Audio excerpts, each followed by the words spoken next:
Chris Trott, what are you doing? Sit down. No, don't pull your trousers down. Pull them back up. Don't stop me. No, pull them back up. No. I know it's Father's Day, but you don't... Look, no. Oh, I'm so sorry, everyone. Wow. He's gone mad. He's gone mad with power. Happy High Rollers Day, everybody. Welcome. Sometimes you just got to come up with a last-minute bit, and that's what you come up with. Yeah, that's good. Hi, it's High Rollers Day. It's me, your DM, Mara Holmes. Joining me this week, we have... We've got Rhiannon, we've got Chris Trott, we've got Kim, we've got Tom. Wow.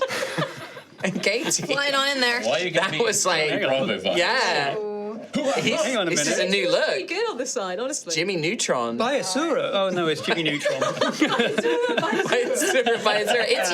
It's you, the granddad. Standing here, next to me. It's giving me that as It's well. purely Jimmy Neutron. No, it's delete that. Delete the VOD. Restart. Restart. Welcome, Chaotic High Rollers, as usual. A couple of announcements. Oh, there's a fun one, though. It's a fun one because... It's... Is it a minor plot point that we all love really lots and decided to make merch of? Yes! Yeah. It's the Ascension Alleycats merch. That's right. Join the team. Rawr. Yeah, that's the catchphrase now. Join the team. Rawr. Sam, show it down here in the corner. Right here. Bring.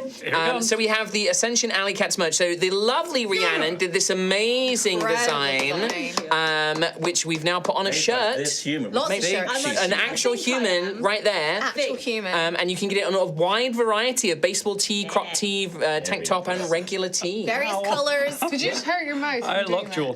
Yeah. All these options. So many options. And also there's different colours of the shirts. There is as well. way more on the store as well. Than this. World I like Cup, the light grey. 3 lions, get them out of here. Old news. One lion. One lion on a shirt. One line on my shirt. The Alleycats are winning. The hilarious thing about this whole thing is Mara didn't know. We didn't know, yeah. I Didn't forgot. correlate it with the World Cup. No, completely forgot World Cup was a thing. It's like, I can't believe this looks so like obviously sectioned, put on. But it's not. We completely literally only forgot. got this together in the last week. Yeah. Like, that's how fast this came But join the team. Join the team. Rawr. Join the team. Get your Ascension Alleycats t-shirt. Support new coach Gruff in his journey to see the Alleycats make their way through the season. We believe. This is Wrexham. This is going to be the new thing. Oh, God. Yeah, this is going to be the whole new Are thing. you Ryan Reynolds or are you... John Mulaney. No, is it John Mulaney? No. Rob Rob McElroy? Yeah. McElroy, yeah.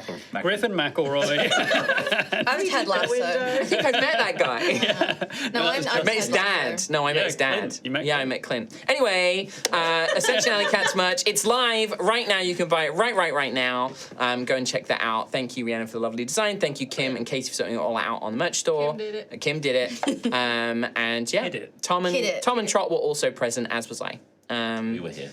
You were here. Yeah. Other things to mention, a couple of little lovely thank yous and shout outs. We didn't do it last week because it was pre-recorded. We weren't 100% sure if the Scorp intro was going to make it in, but we can now officially say thank you so much, Scorpion Designs, for the amazing, awesome Kelscarris intro sequence. We have been sat on that one for some time. Yes, we have. Yes, we have. So When we got too organised. Yeah, but it looks so good. Thank you so much, Scorpion. It's incredible, a little bit of artwork and intro animation. We love it. Of detail in there Yes. as well. Like, look closely. There's people walking around in there. There's a storm in the background. It's amazing. It's awesome. amazing. And then also to coincide with that, thank you to the lovely Jolene Core for some new Kelscarris music, which you might get to hear a little bit of today. But thank you, Jolene, our lovely Jolene, our award-winning music composer, Jolene Core. Thank you very much. So a couple of really, really lovely things. Also, happy Father's Day to all the papas and dadas out there. Daddies. UK. only. I think Father's Day is universal. Yeah. I think Is it actually? I think because Mother's Day is the one that isn't, but Father's Day I think is yes. Yeah, for Brits. I think Father's Day is universal. So Doesn't matter happy where you are. Father's Day. Send your love to your daddy. Not To your daddy. Go on, so can you cut to Tom, Sam? I want it cut to Tom and him to say that again. No. Send your love to your daddy. Come on. Now do the hair thing again. Send your love to your Buy a daddy. sir, buy a sir, buy a sir. It's Father's Day. Buy a sure. Happy Father's Day to all the papas out there. Our happy Father's Day to our own papa, Chris Trott. It's my first ever Father's His Day. first on Father's Day. We love it. Is there anything else to mention in the intro I this think week? No, that's no. No. He's tapped done. out. I'm done. Right, we're going to put my that- trousers down again. Let's Put them down. Let's run the intro. Quick, Sam, run the intro.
Welcome back to Altheya, the Dragon Empire.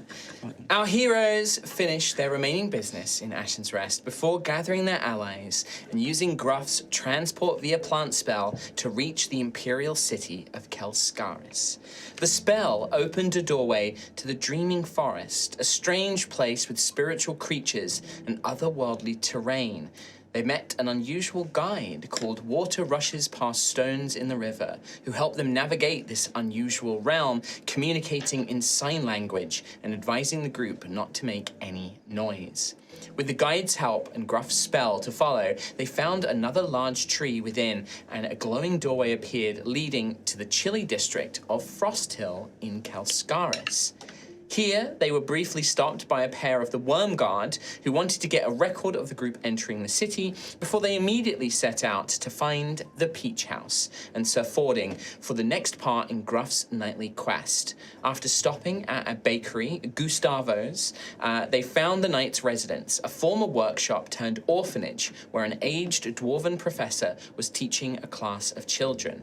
After introductions, Sir Fording took Gruff to a small dirt field and introduced him to a youth team of hatchball players called the Ascension Alleycats, and revealed his test was to coach them for their last 3 games of the season.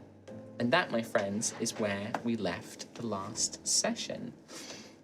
Yeah, it was. Now, I only have a very, very rough, this is just a very rough outline, but I have given it to the players. Tom will probably put this on the Patreon, but this is the districts of Kelscarris. Cool. So I'm going to hand that over to you guys so you have a clear idea of where all Yeah, the we will districts describe it as we go, but Yes. yeah, I will put a very, very basic for free onto the Patreon Yes. so that you can. And view when you get your Kelscarris. Altheya, the campaign guide, there will be a much nicer map of Kelscarris in there, I'm sure. But with that, we are going to roll up Fate right away whilst I remember. Gonna need it. Put it in the Discord as well. DOS. I had a good idea. What? Sorry. DOS. Okay, so DOS is DOS for me. Another one from Kim. Uno.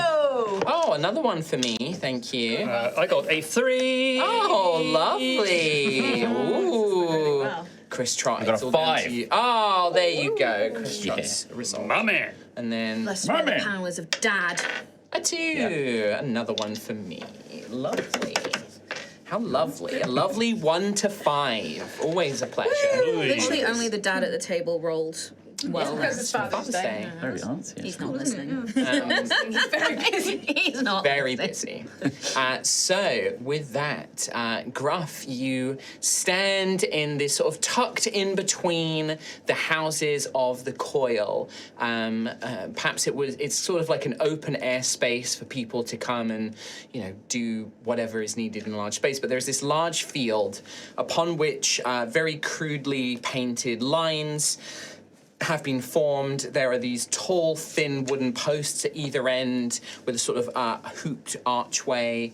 And before you stand these 11 teenagers, all between sort of 14, 16, of various different, ancestries, of different personalities. And your allies all stand with you as well. And Sir Fordring will say, well, I think I'd best be getting back to the class. I leave you to make the introductions, and I wish you all the best, knight errant. I'll be keeping a close eye on your progress. I look forward to the first game. It's in a few days, so look forward to that. So as Sir Fordring walks away, you see Gruff kind of hold up his paw and try to go. This is so exciting. You have to be in charge of a team. Yay! You must be over the moon, Gruffer. Don't look so scared. Stop looking scared. Address them. I mean, these kids are all just staring at you, having this conversation. Hello, fellow children. They look at you with a mixture of, some of them have quite vacant expressions, like not really, they don't really care. They're sort of bored and looking at you. A couple of them are glaring quite, aggressively, sort of, angry, furrowed eyebrows. The young halfling girl, Pippa, seems to be especially sort of giving you the stink eye, Gruff. But one of them, the confident young cat wild heart boy Hawkins, is just like, yo, hey, Hi. Hello. I'm like eyeing Gruff every now and then, just like waiting for Gruff to step in, but like. So like, this old man's our new coach. Who are the rest of you? Are you like his carers or something? No. Quite the opposite, actually. We are the heroes of Ashen Rest. Have you heard of or been to Ashen Rest? No. South of here in Cauldre. Big town. Yeah, I know where Cauldre is. Yeah, in there. Yeah. Brush up. Okay, so we're the heroes. We've rescued that place. And Gruff, our fearless leader, and now your fearless leader, if crickets and tumbleweed could be present, they would be. Yeah. Instead, you just have this din of the city around you. Young Guntram just coughs quite loudly, and it's very, very audible. It's like just a it's really just silence. As Okay. they stare. Gruff, maybe we should do something to start off the training? Right. Hello. My name is Gruff. Grufford of Tremoro. Yes! Yeah! That's our Gruff. Gruff! Knight errant! Gruff! You see Barnabas, Come on, who's this kids. full bear wild heart, like chubby little brown bear boy. He goes to clap with all of you and then realizes none of the other kids are clapping, so stops and puts his hands down and shyly sort of stands back. Thank you, Barnabas. Well, I suppose I'm here to be your coach. Sorry, you call out Barnabas and say thank you. Isolated him. Shit kicked out of him. You immediately are like, you hear little Pippa just be like, looks like Barnabas is the favorite now, and a couple of the kids start, and you see Barnabas shrinks a little bit more. I'm not gonna make this easy, I'm sorry. Right, Hatchball is it then, eh? I'm gonna kick off the daisy chain in everyone's Nice, head. yeah. The daisy chain is active. Wait, who are you excluding? No, you can all be included. Oh, it can all be included, yeah. Leveled up, bitch. Oh, yeah? Okay, Gruff, you can't let them sense your fear. I'm terrified too, but we can do this. We can do this. Single out the aggressive one. Do you think I show them your axe? Do you think I can? Whoa! In what capacity? That's really cool. Kids like cool things. Use it to lean on. Use it to lean on. Right, I suppose I should tell you all a little bit about myself. I'm originally a fisherman, and Literally, the Hawkins, the young cat wild boy, he looks like Grahatiya. He has red hair and red tail and ears. He's just, And he just yawns like, very dramatically and loudly, and all the other kids laugh. And then we'll say, listen, old man, do you even know how to play hatchball? Probably. Probably. But first, And Davian, this young man, is just like, probably? Probably doesn't sound like he knows what he's doing. well, I thought, I'd let you know a little bit about myself before we get to the training. Perhaps you'd like to meet Saren. And then Saren will fly and, do some minor magic, like a shower of kind of glittery sparks and magic. Sure. Give me... Do I want to make this a roll? No, I won't make this a roll. You definitely see that a few of the kids are a little bit impressed by that. Like, you can see some of them, Barnabas, some of the quiet, shy ones are definitely like, watch that with a bit of wonder and awe. But the aggressive ones definitely are not. Some of the ones who are definitely being a bit more antagonistic just do not care. You would see that one of them, who's a young dragonborn boy, a brass dragonborn boy, he's very sort of like, takes great interest in it. And the others are just sort of like, ooh, pretty. But he seems to actually be like, oh, wow, that's kind of interesting. But yeah, the others are all kind of not that fussed. And as Xanthias over here mentioned, we are the heroes of Ashen's Rest. We've fought quite a lot of monsters and bad guys, and well, I suppose, for those of you who wonder if I have what it takes, and then I will take out the axe and start, I don't know, he wouldn't really flourish it, I guess. I'm just am I straight up gonna do the big old slam, it does the slam attack? On Hawkins. On Hawkins. On Barnabas. Come forward, Hawkins! Put your hand out!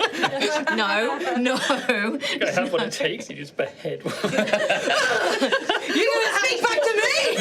Now we need another That would be player. a very different tonal change. I'm boss! Pretty sure that's an auto fail and Oh my a God, crime. this is the real Gruff. I'm not going to do that. No. Sorry, that was Kim's inner coach coming out. I'd listen. I feel very sorry for Kevin. Yes, sir, coach. And yeah, I'll just start, I imagine there's a way to kind of imbue the axe just to kind of glow, have it glow a little bit and stuff like that. And I'll just kind of... What's your goal, to be impressive? Be impressive, not intimidating. Okay, so that would be a persuasion roll Just for be me. Heroes of Ashen's Rest. Yeah, that's what we're doing. Persuasion. Mm-hmm. 5. I think that, you kind of spin the axe and you kind of, prop it down and there's just no reaction. These kids, this is not something, they've probably seen weapons, they've probably seen magical weapons before. Rowan is like, whoa. It's like you try and put it down and you're expecting a really loud thud, but it just goes onto grass, so it's just... Or I imagine, actually, I fumble it a little bit. I kind of, spin it Yeah. around and I put it So if you want to fumble it a just, bit, I'm never going to make you do that on a bad roll, but yeah, if you wanted to have Gruff kind of fumble it a bit. Yeah. I think Guntrim, who's this young dwarf boy, that's very impressive, Mr. Gruff, but how does that help with you coaching hatchball? We've our last coach left and we've only got 3 games and we need to win at least one. I'm a bit worried that you don't know what you're doing. Accurate. How is the team with Hatchball? What's your win-loss ratio? There's a sort of muttering amongst the group. They all kind of some of them shuffle their feet. Paulie, this young goblin, Paulie, literally with crazy wild hair and wearing a kind of very ragged sewn together jersey and scrubby little leather knee pads and stuff like that. It's so good. Win half, lose half. Okay. Okay, well that's a good start. That's a good start. Lost most of recent game. Okay, how many? What's the season history right now? How many losses are we on? Hawkins will be like, we lost the last 4 games. We only won a few games of the early season because people weren't very good then. Well, that's... I mean, there are some people who are good on the team, but some of them are real letdowns, and he's definitely eyeing at like Barnabas, and you see that there's a tall Yotnir child who's a fire Yotnir, actually has like almost like flaming like locks that are kind of like flickering and curling, who is clearly the tallest, but is like shrunken and like very much at the back, and Hawkins is like kind of gestures to them. Oh, and Sister Trissy over there, and points to a young boy who's wearing like almost like priestly robes, who is actually sat on the fence, who's been listening but is reading a prayer book. And like Hawkins is like, yeah, and they all laugh when he calls them Sister Trissy. Right. Well, I won't be having any of that. Any of what? Treating your fellow sports people as if they're lesser than. It's just a bit of fun. It's just a bit of nicknames, isn't it? No, but I'm starting to see why you are losing, Hawkins. And that's because you're not bringing people up with you. Right. You're putting them down. Yeah, because in a game of scoring goals, that's actually what's going to change how we win, right? Well, yes, Okay. because you need to rely on your teammates. And you can't rely on your teammates if you're putting them down all the time. I can't rely on my teammates if they're really shit at the game. Well, have you considered helping them? I'm not really sure how much I can help. I mean, there's a couple of good players. Pippa's really good. It's okay, Gruff. This child here clearly knows what they're talking about. They've won every single game they've been in. Not like us, you know, every single fight we've been in, every battle, we've won that as a team, as a group. But no, this guy, he knows what's happening. Maybe we should just let him play the game alone then. I mean, honestly, if I could, I would. Go ahead. Oh, you can't. You can't play in a team. I mean, I was hoping that one of the other teams would pick me up, but not yet. Waiting for my big chance. You can see that this kid is so arrogant, but nobody's denying his claims. Like, there's like, all the kids like do look at him, and you do get the impression that this kid probably is the best player on the team. But yeah, he's an arrogant little shit. But you can see as well that like he dominates that conversation, and he has a cluster of like other kids around him. Like the little halfling girl is like, yeah, you tell him, Hawkins, like kind of like by his side. You can see that Guntram is actually kind of like nodding along, like, yeah, he's not wrong. Like he's the one who like scores. So he has like this little Davian, the very fabulous boy as well, is like very much in their little clique. And definitely there is like, yeah, there's obviously social elements at work here. But he's like, look, I don't want to get off on a bad foot. It is a case that you got a lot of work. Like, this is not a great team. Okay. Let's start again. Sure. You clearly seem to know what is working and what isn't working. I want an objective rundown from you, from all of you, as to what needs improving on your game. How long you got? And I'm not talking about specific individuals. I'm talking about, is your defense need working? Does your attack need working? No. Attacking's fine. Me and Pippa, and actually, and he kind of points at the little goblin. This guy, I don't really know what we don't know what Paulie is. Paulie's Paulie. We're pretty good. Like, you give us the ball, we can score. The problem is, we're not getting it half the time because the opposition is just dominating our defense. Barnabas can't save a goal to save his life. Tristan barely moves, doesn't do anything. He'd rather be reading his holy books all the time. Like, our defense is terrible. And you can see that, like, there's a couple, like, Barnabas very much gets shy and sort of, like, very self-conscious. You can see that a couple of those want to speak. Emil, who's the young dragon-born boy, kind of is, like, the only one who sort of steps up and is like, well, sort of, but yeah, our defense does need a lot of work, and some people aren't quite as good, but you also keep hogging the ball, like Hawkins. Like, you keep hogging it. If you let Pippa or Paulie or somebody else score some goals, maybe we'd actually get higher in the... And you just see he's just like, wow, the little mage boy has found his voice, it seems. Did you have that voice in the academia, or is that why they kicked you out? And, like, is very, very nasty to him. I want to hear from all voices here. Okay. This is good for me to know. Because if we are going to get anywhere, we need to work together. And that does mean we have to take an honest look. Everybody needs to take an honest look at what they can improve and what they're good at. You see sort of like people are like, some of the kids are like nodding and things like that. Like quite a few of them are very quiet. There's some of them who have just not spoken at all. This Tristan boy, the one who's wearing like the holy robes, barely has said a word. It's like occasionally like rolls his eyes every time Hawkins speaks, but it's just like goes back to his book. He clearly doesn't want to be there.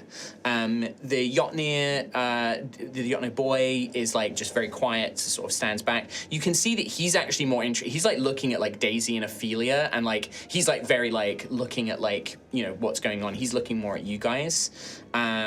You see that like the very quiet goth elf girl is just sort of stood very quietly to the side, but seems to be agreeing with Hawkins all the time. And eventually, with that kind of conversation, like arguments do begin to break out, and they start pointing fingers at each other. Like this is clearly a team that like is not working together very well at the moment.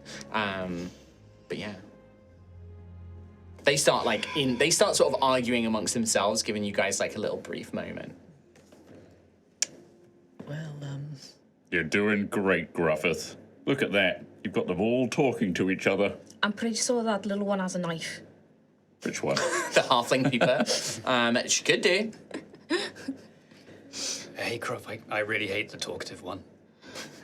Me too. Yeah. I wonder why Xanthias hates him. He reminds me of someone. I think if he's so good at... so familiar somehow. If he's so good at working on his own, why not make him, alone, go up against 3 of the defenders? Yeah. Because he'll lose. Exactly. If he's so good on his own... As in, like, what, like in a test match or in an actual match? Like a testing, just a skirmish, I suppose. Yeah. I mean, you could get them playing. Like, you can do, like, split the team in half and have them play each other. Like, prove to him that he's not so good without his teammates. And he needs them. And if he does it on his own, he can't win. Right, you think I should do that now? It's a risk. Maybe he does win. Maybe he's really good. What were you thinking of doing, Gruff? I was just going to get them to show me the game so I know what the game is. That's a good start, probably. Level the playing Yes, field. Bring down the talkative one. Bring up the quiet ones. Right. Yeah. And maybe take away the knife from that one.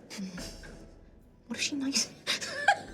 She's pointing it at the goblin like, fuck you, boy. Give me the ball more.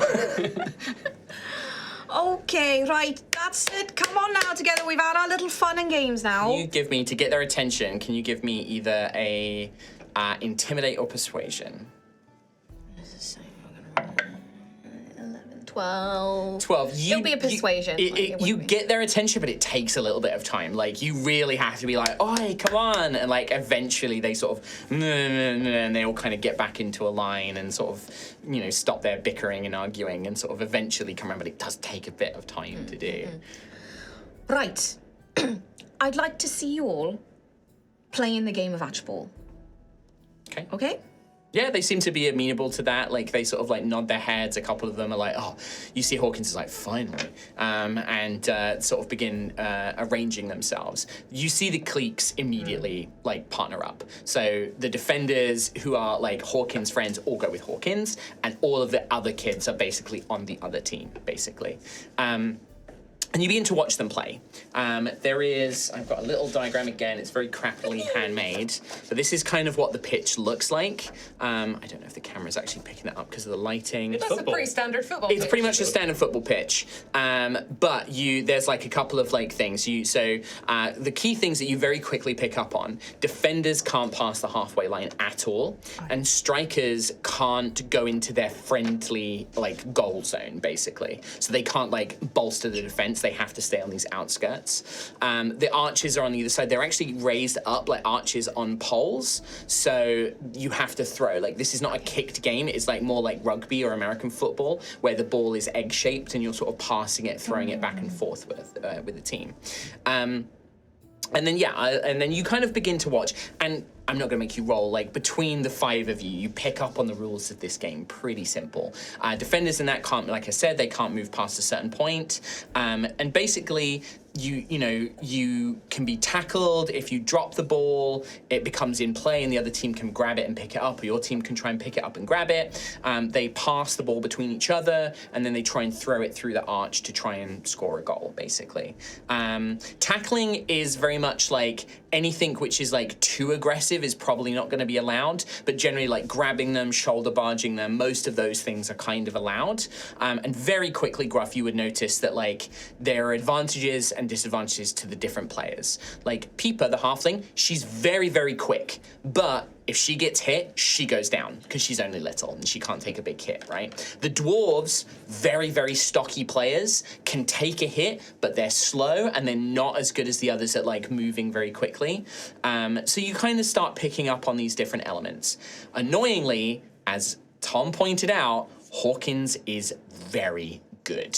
And he regularly takes on 2-3 defenders. He's super agile. He's got that cat wild heart agility. He like spins around, he jumps over them, like bypasses them, throws the ball, scores every single time. He did the Jack shot. He basically is Tyler's Jack shot, but he almost never passes. It's all about him. Even when others are open, he never passes to them. It's always his glory. And that means people know to gang up on him. And so, like, you know, sometimes when those 3 defenders all rush him at once, even he can't avoid it and he gets taken down. But you do notice there are other players, right? Tristan, this, like, holy boy, barely moves, just does not seem to be particularly interested in the game. But give me an insight roll. You do have 1 point of fate. Yeah, I'll take it. I need a win. I need a win. I need a win.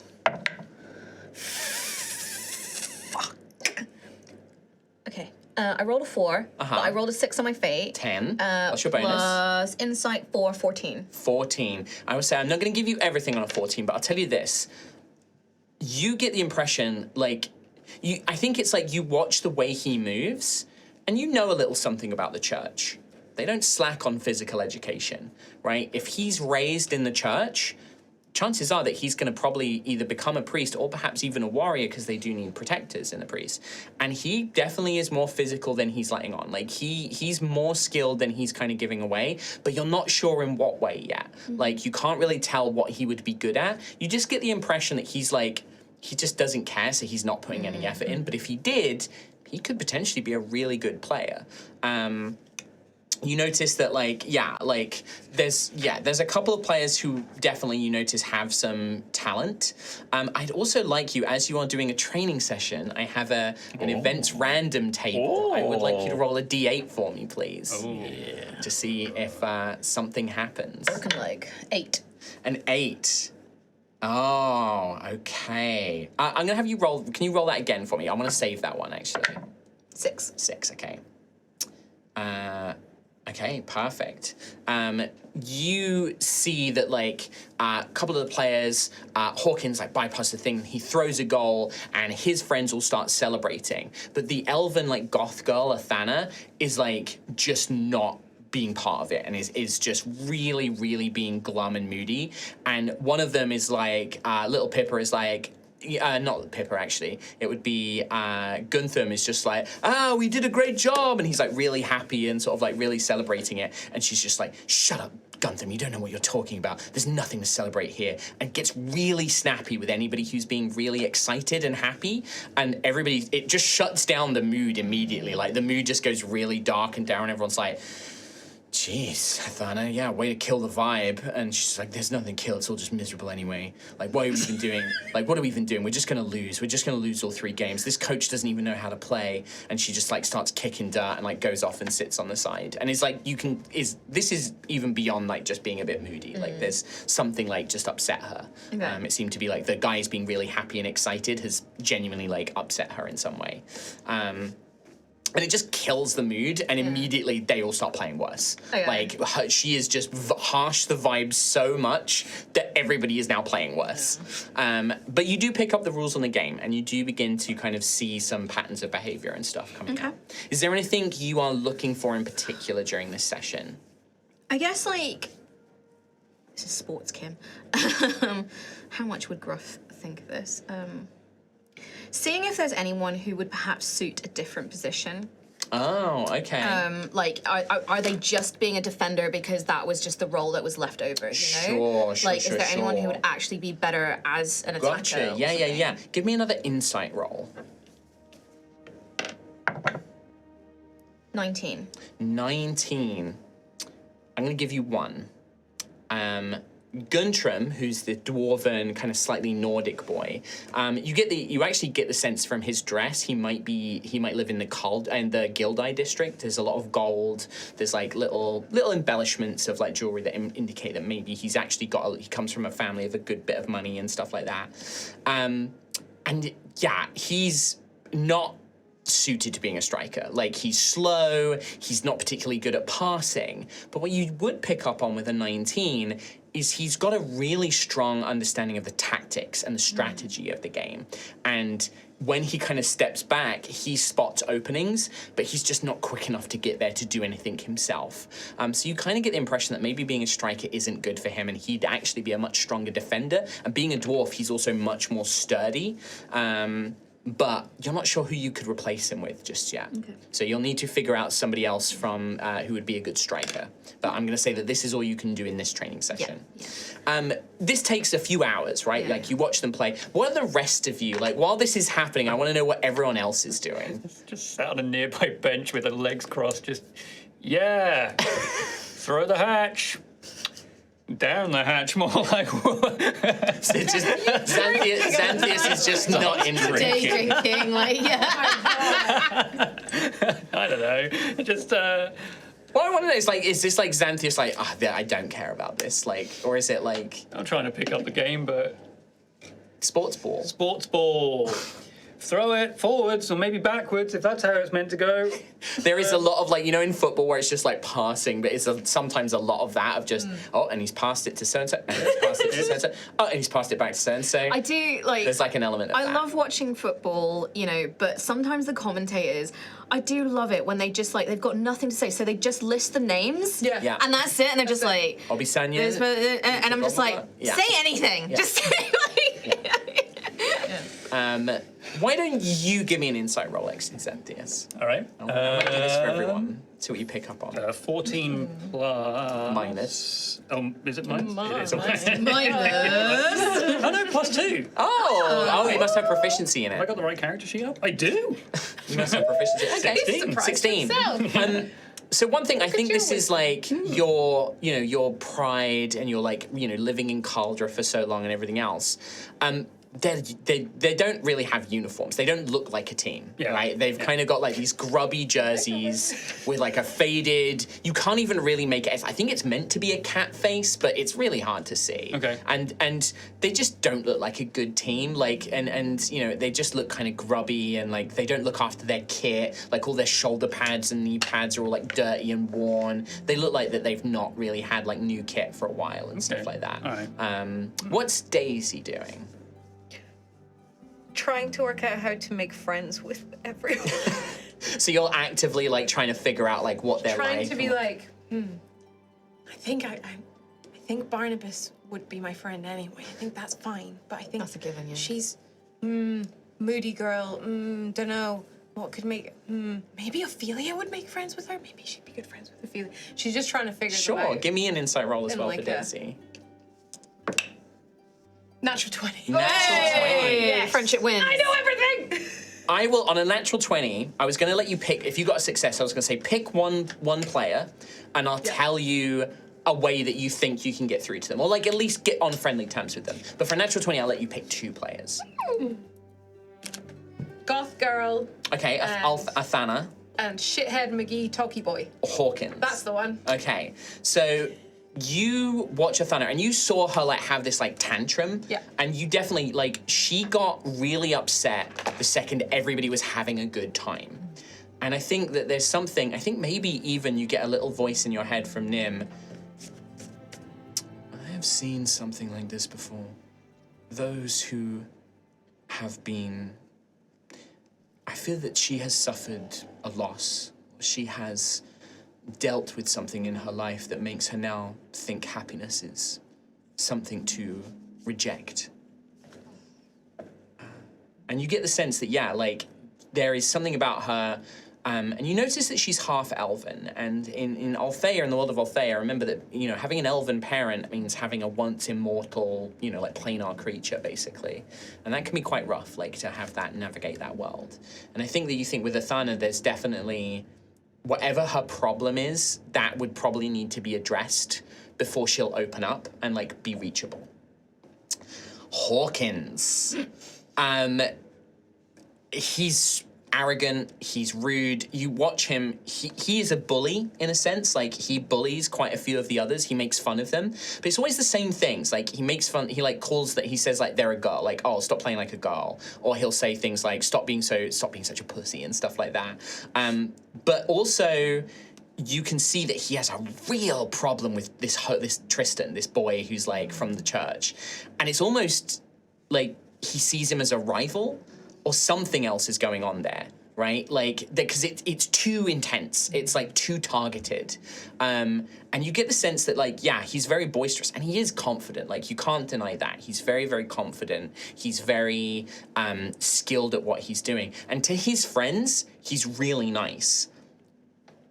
But there's something's made him a bully. Don't know what that is yet. But cool. All right. Interesting. What's Ophelia doing? I think Ophelia's going to be sitting with Percy, and she's going to watch Yeah, I them. forgot Percy's with you. So they just saw this dark hooded figure looming behind you. I love it. I think she's going to be like commentating to Percy like she knows the game. Nice, okay. Percy, they're going to go that way, and then I think that Tristan is going to pass the ball. Does she know the game? No. No, so she's making up her own rules And it's kind of like, thing? oh, no, they're playing it wrong. He didn't do it that way. He's supposed to do it that way. No, Offside. Offside. The kids know what they're doing, but she's acting like she knows it. She knows everything. Yeah. Okay, perfect. Is there anything you want to like learn from the game? Like, do you want to try and figure out the rules, or Yeah, like I think she would she's got become quite actively trying invested? to be interested. Sure, yeah. sure. Give me an insight roll. We'll see how much of the rules you can pick up, and then you might be able to like find, oh, actually, this is like maybe something to think about. 15. 15. You very quickly pick up the rules, and you begin to realize that, like, oh, if somebody does cross one of those lines, like the defenders move into the zone they're not supposed to be in, or the defenders pass the halfway point. Like, I think that there's like one of the extra kids is like maybe playing ref or something like that, and it's like kind of calling the shots. And basically, if that happens, the active team who have the ball have to immediately stop, drop the ball, and the other players get to kind of take over. They get like a turnover, basically. And you begin kind of working out the rules of the game. And you very quickly realize that, like, yeah, defense is so important because the defenders can't go beyond a certain point and the strikers can't come and help them. So the defenders really have to be on it with taking down anybody that comes in. So defense is a huge, huge part of this game. And I think with the Alleycats, you definitely get the sense that, like, their defense is their weak point. Almost all of the defensive players are quiet, they're shy, they don't want to be there, and they just don't. The strikers, a lot of them are very aggressive, and it's just immediately bouncing off each other. So you definitely think that is probably the area to work on. What about Rowan? At some point, they're playing a game, right? 6 versus 5. Something like it'd be yeah. Well, they'd probably have like one player sit out and then have somebody step in as another goalie. At some point, I want the the defenders that are playing on a team to just realize Rowan's playing with them. Right. So you just sort of step in. I just want to get in there and like, pass me the ball, please. You charge and just slam the ball out of a kid's hand. Well, I think like Gruff sees you go onto the pitch, like you like see Rowan is about to go enjoy the game. Gruff starts to be put a paw up, but it kind of allows it. Okay. Kind of just wants to see so what Gruff happens. allows it. So I think like the others, like all of the kids, like look at you, Gruff. Like, are you going to allow this adult man to come and play with us? And you sort of allow it, and they shrug. So do you join like the more exiled, quiet kids side, not Hawkins' team? Yes. Okay. Cool. So yeah, you sort of join that side. This is so exciting! Do you go defense or do you want to be a striker? I'll just fill in a role that isn't being fulfilled. So all right. You pick for Rowan. Striker. Striker, okay. So you join this game as an adult half-giant man. Yes. Yep. Can you roll an athletics roll for me? Absolutely. If you're being a striker? Gonna get bloodlust. I get advantage on this, apparently. Only when you're big size. 17. 17, okay. I mean, you are a grown man. You get that, like, they managed to get the ball. I think that Venora, who's this dwarven girl who wears, like, a mask, who has not said a single word. She throws you the ball, you catch it, and then you just run and put your hand out and just steamroll. Like, the other team just don't even try and stop you. They're like, what can we do against a giant 9-foot man? Yes! Then, I mean, you barely need to, like, throw it. You just put it through. And can I look at the other Jotnir, though? Oh, yeah, As yeah, Rowan yeah. does that and go, you see what you could do? You're so tall. You could be exactly like that. You see, they were introduced to you as Baron. Baron, it just is very, like, awkward, like, hunched down, and sort of looks at you and it's just like, oh, I couldn't do anything like that. Oh, yeah, you could. I'm sure you could. No, You should maybe speak to Rowan. He's really nice. Ron runs back to the rest of the team after scoring. He's like, that was amazing. Well done, everybody. Venora, incredible pass. You set me up so well. Do a persuasion roll for me. Okay.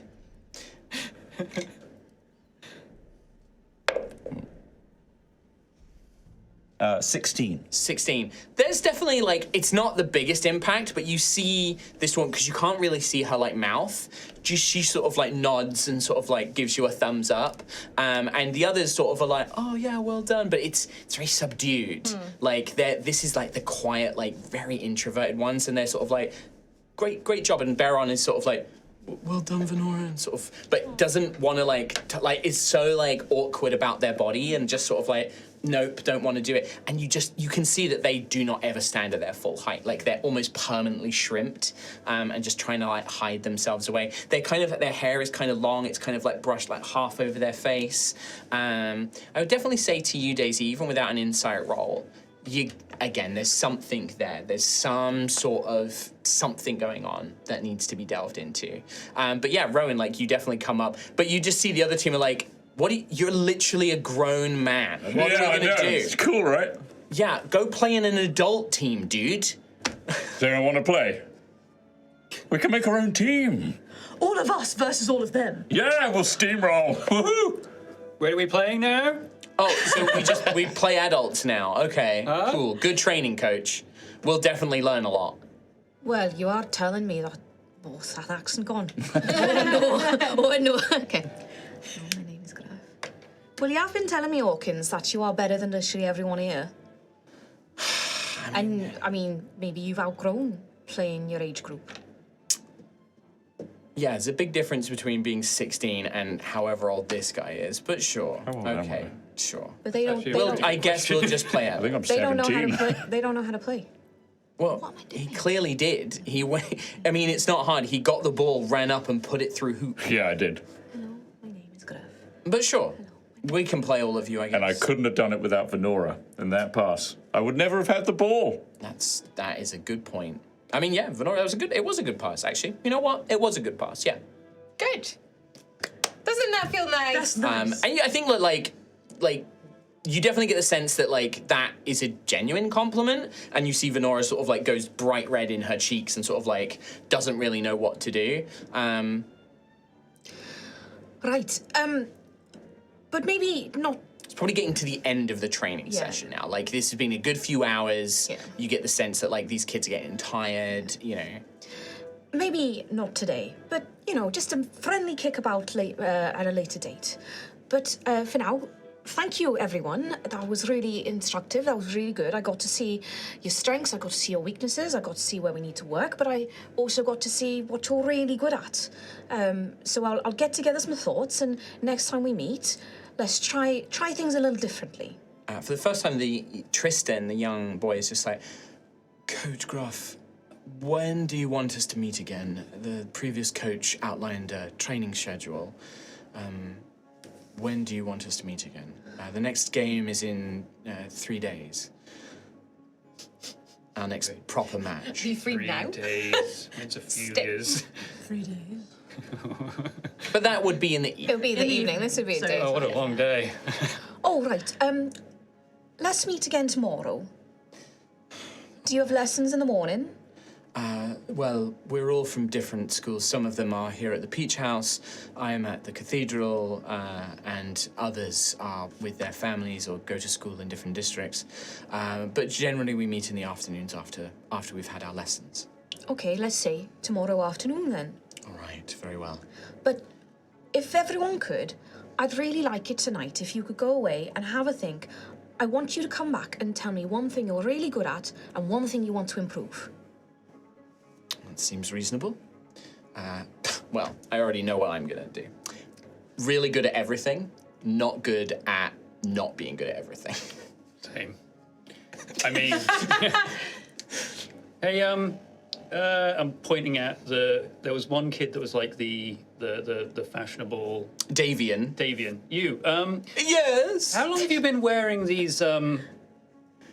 Oh, don't. Too long. Really? It's one of the problems with playing one of the non-district teams. There's no budget. No budget? I've said that my father could absolutely get us some new uniforms, but the previous coach wasn't willing to spend any money. Tailor? Yes. Really? Well, You don't know my family. You don't know the Golden Threads. Do I know the golden threads? Give me a history roll. History. 'History. 11. Yeah. Golden It's thread, probably a city family. Like it's not like a wide name. City folk. Yeah. I don't know the name, but I can't. Oh, you are from some rural backwater, so it's not unexpected. Cauldron. I'm from Ossean, actually. I'm from land, not water, so. I am from water, actually. Oh yes, I gathered. You look quite fashionable. Oh, yay! Remember, all your nice clothes burned.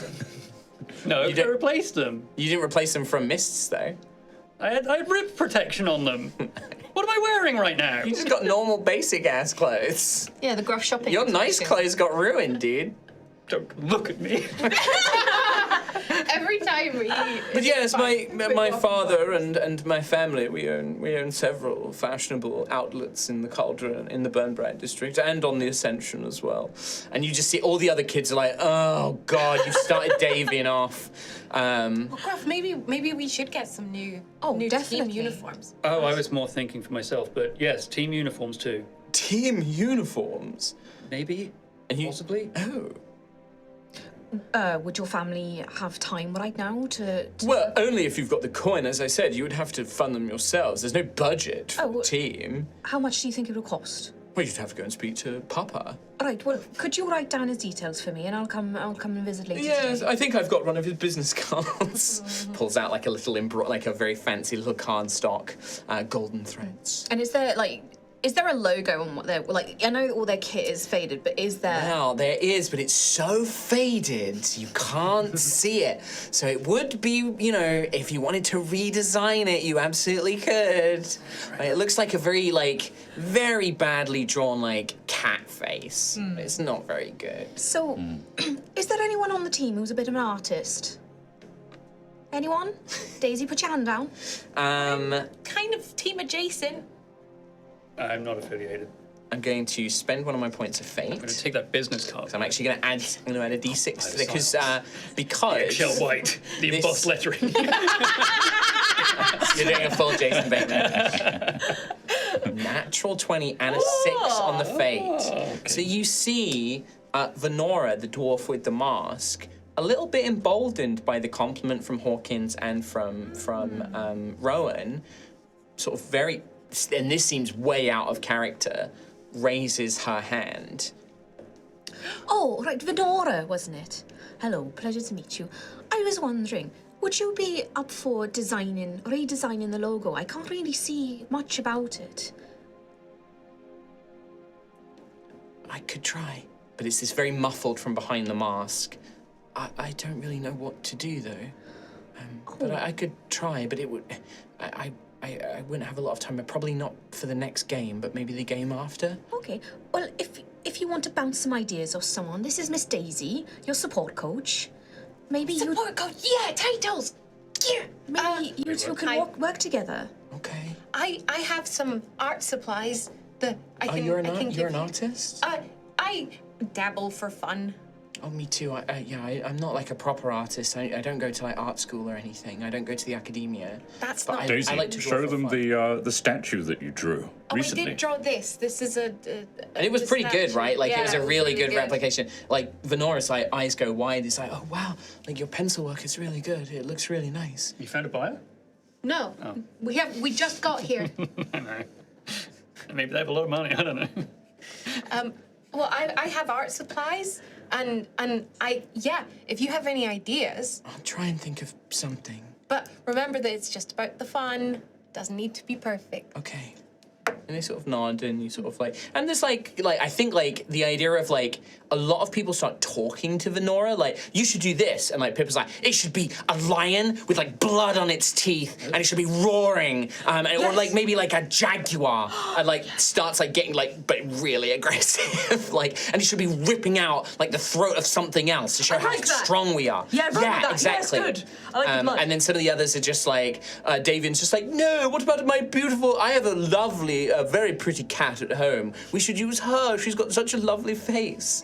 And starts like kind of describing his kind of Persian, big whiskered cat kind of thing. And yeah, they all start sort of coming up with ideas. And it kind of has this like air of excitement about like, ooh, a new logo. And like they start kind of getting excited.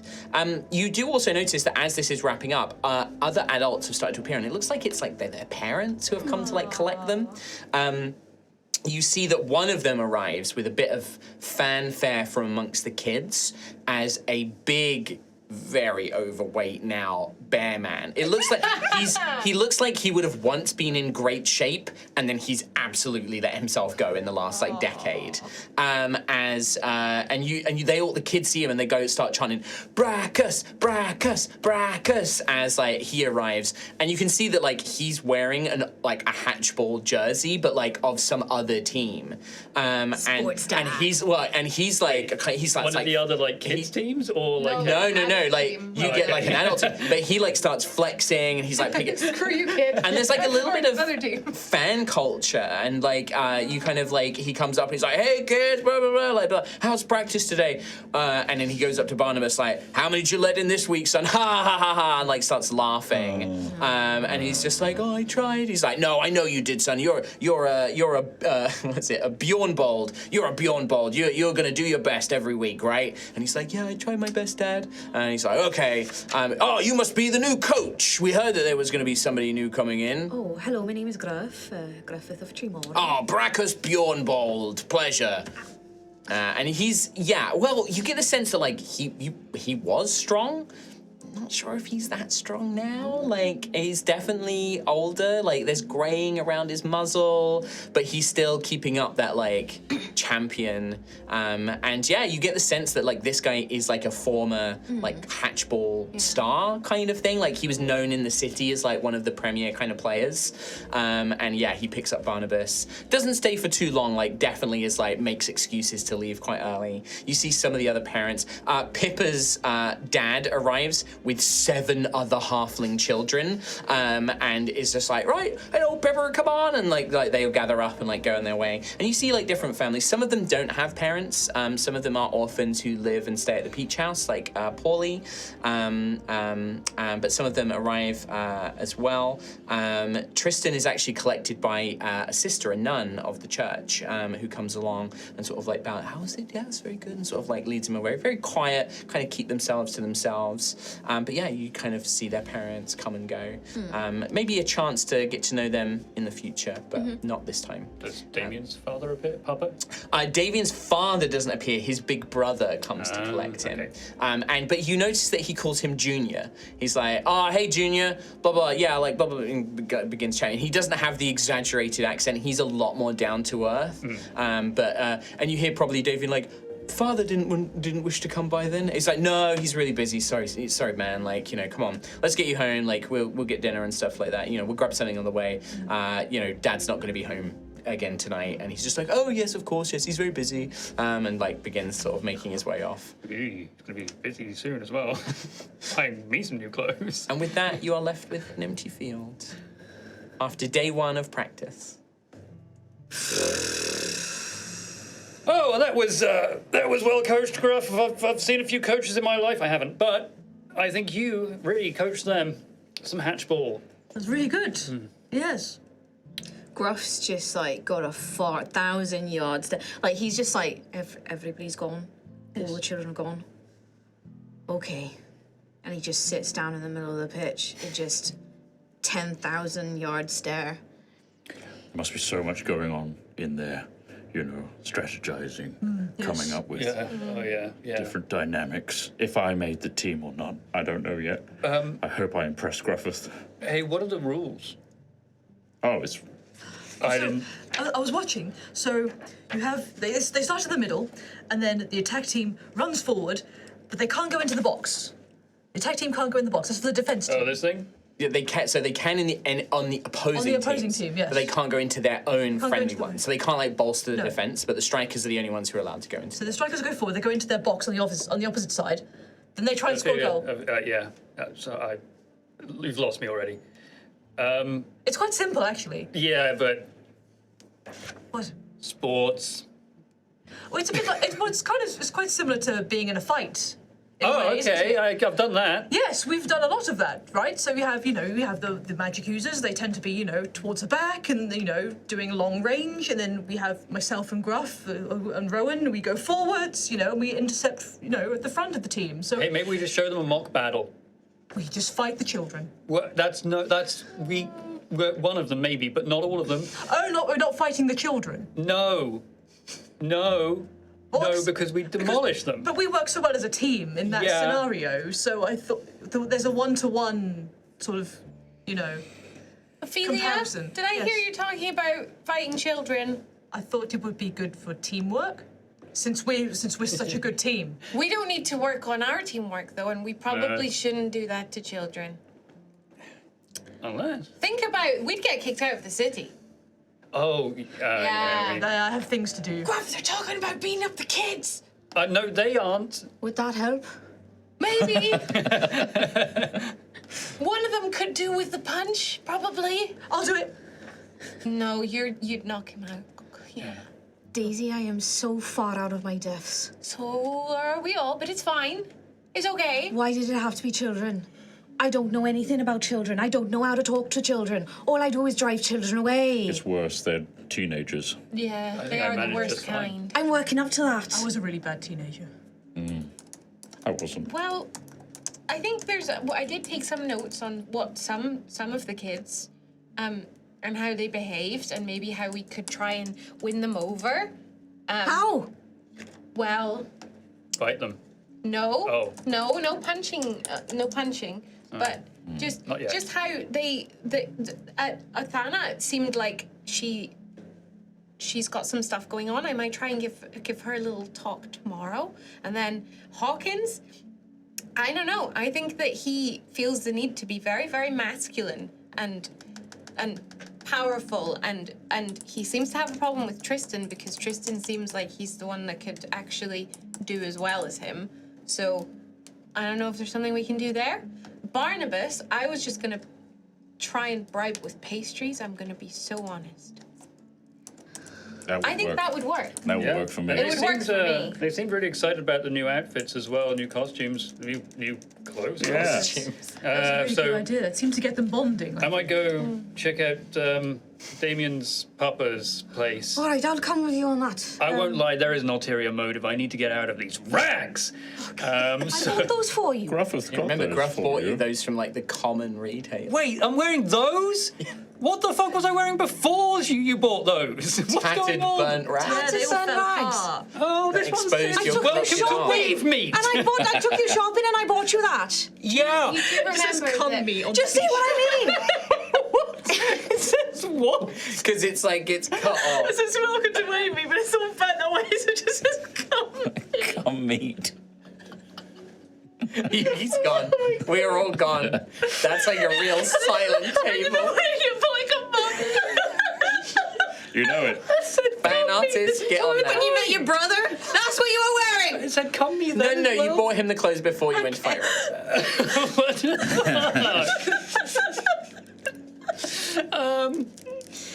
Anyway, yeah, I want new I clothes. should also, just as a point, Davian's father obviously owns this fashion shop. It's not the only place you can get nice clothes in the city. Like, this is a big city. There are other places you can go. If we go to that district, though, there's probably competition nearby. Do you see what I mean, though? This is how you talk to me. What? And that's how the little boy talks to me. And I don't know how to deal with you. I don't know how to deal with him. Wait, I don't know how to deal with any of these kids. I would argue that you do it. I know, what the hell did I do? I just said I want to go get some outfits. You do know how to deal with that. I've seen you talk to Xanthias many times. No, I'm a things. renegade, out of control this moment. Look, he's already slagging me off for this outfit I bought him. Perfectly functional. Well,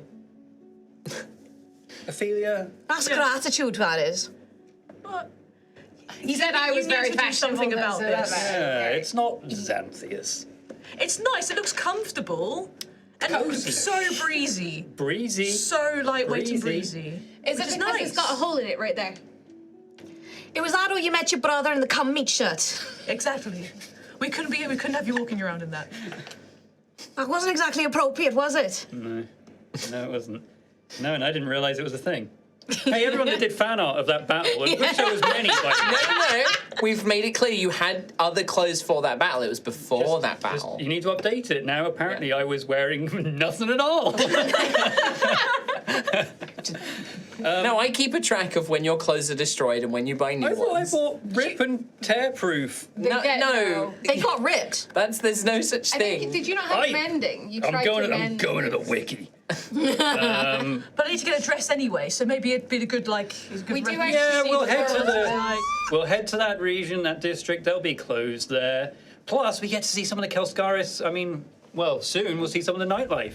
Right. Yeah, I'd say it's like late afternoon, early evening at this point. You also have not got a place to stay yet. Right, well, thank you, everybody. I need to just scream internally. Do you want someone to cast silence near you? That would be really nice. I can't do that. But I've got to do this. We're going to do this. We've all got to do this. This is a thing we've got to do. Why couldn't it be fight a griffin or something? That's too easy. I can do now. that. Oh, but This is because this is. I thought it would maybe be like, you know, protect the meek and firm and vulnerable, and I could present the case of Xanthias and like, look at him now, he's But great. I think the thing is that you've already proven all of that stuff, and they had to really challenge you, and they thought, Oh, why the Kids. saints and scions. teenagers. Tenants of the Circle of Loyal Hound. maybe you could just change order. I'm sweating. You were too good at all of the other stuff that they put in front of you, so you had to get given the real poopy, crappy part. This is which my living nightmare. It's okay, we're all here though. Assistant coaches. Yeah, we're on your side, Gruff. It'll feel so good when you make it through. We have to just get through it. What if they just lose? Oh, that's not likely. That's not going to happen. And then all of the children will be sad, and I'll have made 11 children really sad. We would have done our best. They were gonna lose without you, so if we can get them to win some matches, then that would just be great. Let's focus on the positive. They were going to lose. We can maybe help them win. Yeah, I think Okay. they're all just misplaced. I believe that we can win. Make them all. I believe that Shittest we will football win. chant I believe that we will win. Shittest football chant. Sorry, America, but it's Garbo. Wait, is that? That's the It's the American. American football chant. Jesus Christ. Gruffus. Right, hello, Rowan. Rowan, that was really nice, by the way. Really good. I destroyed the other team. I mean, you weren't See playing that? against children. I was thinking about going large form, Oh, but I didn't do it. Anyway, I think there's loads of people there that have lots of potential, and they're just in the wrong place, and some are louder than others. They just need to find themselves. And you helped Xanthias find himself. You got through to him, did I? Daisy. Owen, did you ever have a time where you were really feeling self-conscious about your height and your size? Because I'm not saying that you Am I too tall? No, but there's another Yotnir, and I think he's struggling, and I think that Bronze no, hunch. stop it! Stop crouching! Hey, Stand up mention tall. it, Daisy.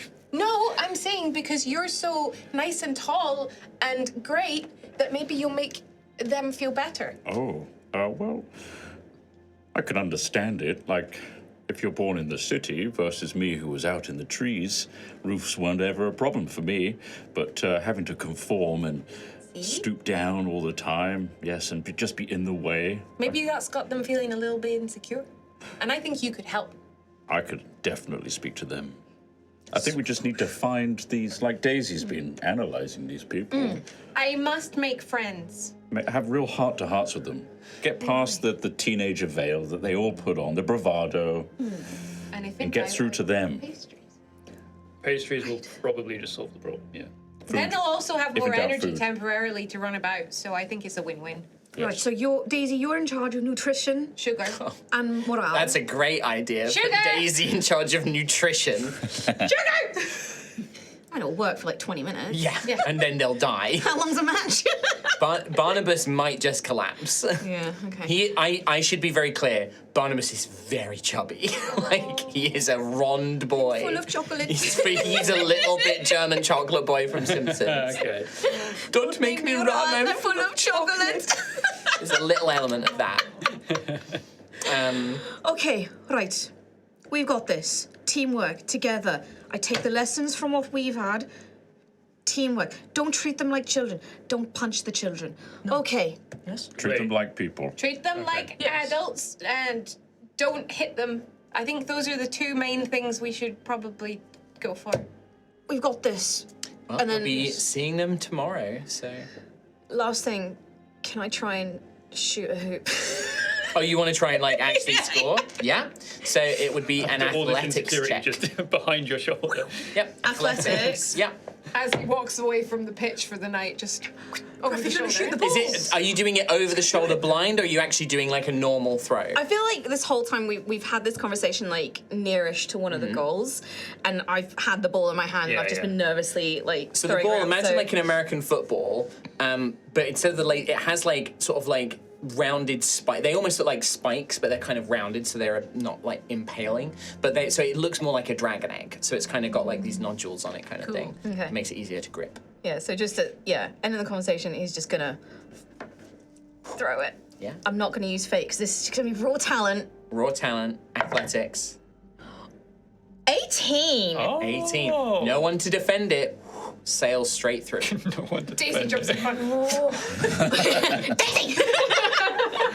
Well, so what you were watching, by the way, is Barnabas. He has like a long pole, like a stick, Yeah. and that's what he actually uses because it's quite high up. So it's when you're, it's not like a goalkeeper. Yeah. It's like the arch keeper literally has is the only one who's allowed Like like, a a thing. lacrosse stick, Yeah, it's yeah. like a lacrosse stick, and he basically knocks the ball. Has to try and knock the ball out of the air. Yeah, so Gruff does that, Oh, but he kind of like looks at it like, I don't know. Oh, that's a good sign, Gruffith.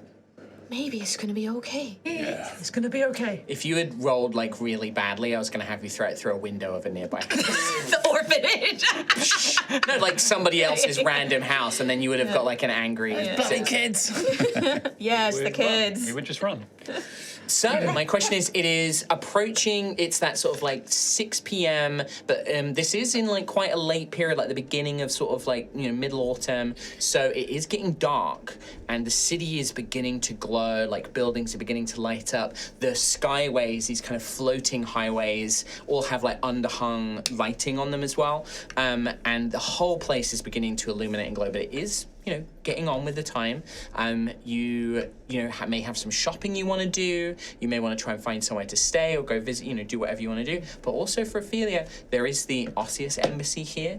And also, that Varis' invitation, it's the event is being held at somewhere else. It's not actually in the embassy. I think it refers to a Lady Glomirus estate. But the embassy, the Ossean Embassy, is in the central district. It is in like the most sort of secure, prestigious part of the city. We're in the Peach. Well, you are in the Coil currently, Yeah, close so- to the Bronze Bellow district. Where was the school? The Peach House. It's in the Coil. So the Coil isn't In like the a Coil. street. The Coil is like densely packed with its inner own ring buildings. of- Yes, it does have like a road that goes all the way around it. But imagine that there's buildings as well. But it's close to the Brass Bellows district. Yeah.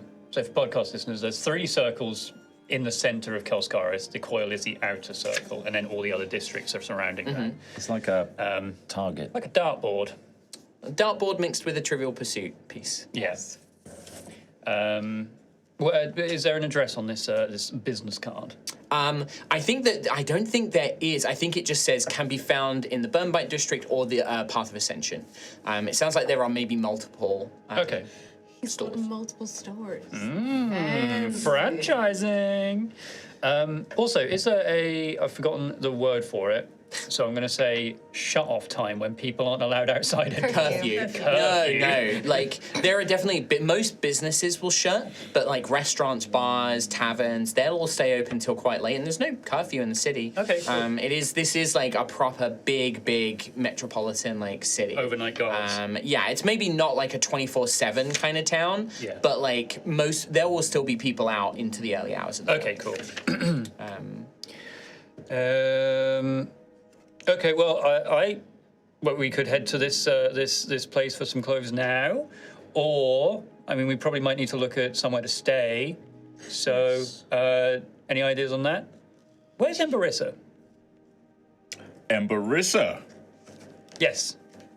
Where in is Kelscarris, somewhere. That would be probably in the Burnbright district, I imagine. Burnbright. That would seem to be the Red Dragons district. Red Dragon, yeah. So that's just... About... it's about 30... 8 o'clock. 40 minutes away, maybe. We could take a griffin. Yeah. That'd be quick. How much are they? Did anyone catch the price of those? Is there a handy sign at a griffin's It's not a handy sign, but you could flag one down and then inquire to price. But also, you guys are pretty well funded, and like, don't forget, this is designed for like people in the sea. So you're probably looking at like, tens of gold, not hundreds of gold. It's probably quite affordable for you guys. Yeah. Find my travel notes for Kelscarris. I might take a look at the Ossean Embassy. Oh wait, whereabouts is that one? That is in the central district, so you would be able to easily access that from the coil. Let's do that then, maybe. That would be the closest location. Okay. Now, there may be some extra scrutiny heading into the central district. You may be, inquired at the gates, who are you, what's your business, by the Worm Guard. You would also know that the central district, all of the outer districts have their own division of the Worm Guard that matches their colour. It's normally made from citizens and soldiers and mercenaries of that district. The central district was sworn to the Empress.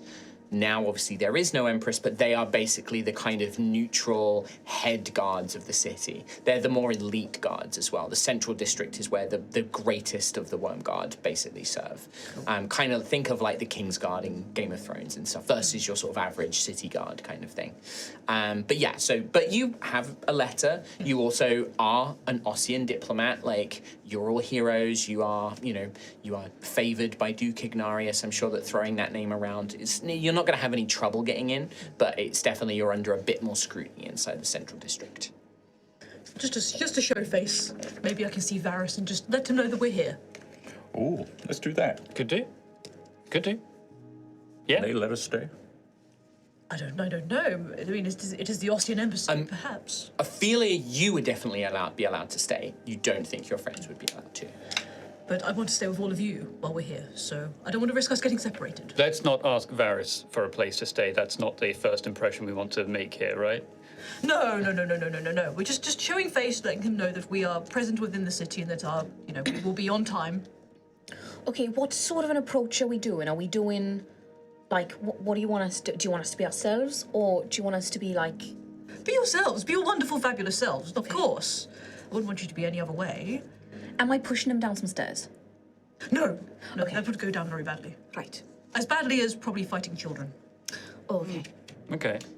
Which you've now learned is bad. Which I've now learned is bad. Yes, it's bad. It is bad. That's probably what I was going on. Well, in the Central District, we can probably find out exactly where Embarissa is as well. Yes. Certainly you'll be able to, if you go to the right place. Then maybe clothes shopping tomorrow morning? We could look for shops on the way as well. On the way as well, yes. Yeah. Well, from where you are, you're basically going straight into the Central District. You're not really going to pass much shopping in that journey. But afterwards, if you're then heading to Burnbright or somewhere like that, you definitely would have some chance to. And you get the impression that, again, this is kind of like a big city. things like shops and retailers, they're going to be open till at least like 8 sort of p.m. You know, they're going to be open a good chunk into the evening. You make your way into the central district. As you pass through each of these sort of sections of the coil that correspond to one of the districts that's opposite it, there is a grand archway gate with a heavy portcullis that is heavily guarded. As you approach, you are stopped by Wormguard, who are in sort of almost platinum armor etched with purple, which is the Empress's color. Purple tabards etched with like platinum, almost iridescent metal. And they stop you. What's your business? You don't need to make a roll or roleplay here. You quickly give your names, mention Duke Ignarius, and you are sort of recorded. You know, they note you down and you're let through. Never name drop our achievements. When you step in, the city is impressive, but the central district is a mixture of both stepping through time. You can feel how old the stones of this district are. The stones at your feet were laid here by the first dwarves to emerge and join the Empire, to be taken under the wing of the Empress when she founded the Empire. This was the first part of the city built. This was, for the longest time, the place where the Empire was not just founded, but the mortal races, the Ilkir, were brought under the protection of the Dragon Empress and her then, at the time, very young children. And yeah, this place, it's like going to those really old parts of London or Rome and just being awed by that sense of history. And the buildings themselves, there's no shops here. There's no, coffee shops or anything like that. It's all estates of powerful merchants. It's all, schools, places of learning. You see, it's hard not to miss the giant floating new Imperial Palace, that rises above the now domed sort of landmark that marks where the Empress's old palace and where she was killed. But also you spot loads of other buildings. I mean, for Xanthias, you see this incredible campus, multiple buildings, gardens, great domed, almost crystalline domed towers, towers that spiral and have ossuaries and everything coming off it. The academia, the greatest place of learning in the Empire, where, pretty much all of the most powerful mages, the most learned scholars, the children of rich families are sent to study, and also children of poorer families who earn their way, who prove themselves. It is this grand, sprawling campus. Imagine sort of Harvard and Yale mixed with Cambridge and Oxford. It has this sense of ancientness to it, but all of it is very beautifully rendered and architecturally designed. The students all wear these gorgeous robes of deep purple, velvety kind of silk robes, and they also all wear sort of similar scholarly hats, kind of slightly pointed but not quite wizard hat style, with long trailing sort of ribbons that go down the back of their head, and they all bustle about in the place. You pass by a few other impressive looking buildings as well, one of which is, it's almost stark because amongst all these beautiful, imagine the most beautiful architecture, carved draconic statues and gargoyles, ornate archways with crenellations. And then you see that close to sort of the main road from the Path of Ascension, there is this enormous watchtower. It is stark, just the blockiest, sturdiest stone with arrowed slit walls, and this is a fortification. And you would learn that this place is called the Central Chambers. This is the home of the High Authority, the Authorities, the Inquisition of the Ecliptic Order. It is also the barracks of the Wormguard as well, the Central Wormguard. This is the heart of law and order in the city. And you can see griffin riding cavalry coming and going into the place. You see squadrons of Wormguard in that resplendent platinum armor coming and going. But also you see black-clad authorities walking with citizens, discussing cases, upcoming trials, coming and going, leading up into the grand stairs that lead into this domineering, blocky watchtower. It's very unusual amongst all these other beautiful buildings. But you find some directions, and eventually you are led to, not quite tucked in the corner, but it's not in that central near the palace. You get the impression that this was once an old merchant's estate, a grand estate with an iron fence and expansive gardens built around it. But it has been converted, and this is now the Ossean Embassy. By its full name, Embassy to the Mortarch Ecclesiarchy of Osseus, which is the actual name of the culture, is the Mortarch Ecclesiarchy. Osseus is just the continent name, like Ilmera and things like that. You see that outside, working the gardens, skeletal figures, not shrouded, not covered up in robes, just skeletal figures tending to the gardens. You see zombified hands scuttling along, like churning up dirt, collecting root vegetables from allotments and gardens that have been placed, Ossean crops that have been grown here specifically for the embassy, and stood at the gateway, two pallid white guards. So these are white, powerful, sentient undead who would technically serve. I think white technically belong to the house of. It wouldn't be bone, but it also probably wouldn't be rot. I imagine it actually belonged to the House of Shrouds because they're magically created. I might change that, but we'll see. But they're clad in black armor, the symbol of the Grey Father proudly emblazoned upon it. They snap to attention as you draw closer, both in a feat of impressive or inspiring, might, but also as a warning, like, do not come closer unless you have business. And you can see that people are bustling in the buildings beyond as well. What is your business with the embassy? I have an invitation for the event that's happening in a few days. I am from Osseus myself. I'm Sister Ophelia de la Rosa of the House of Blood. These are my companions. I was just looking to pop in and say hello. Honored sister, you are of course welcome. This land is home.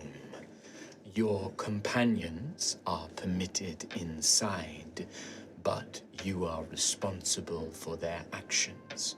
Should they bring shame or harm to Osseus, you understand that there would be grave consequences.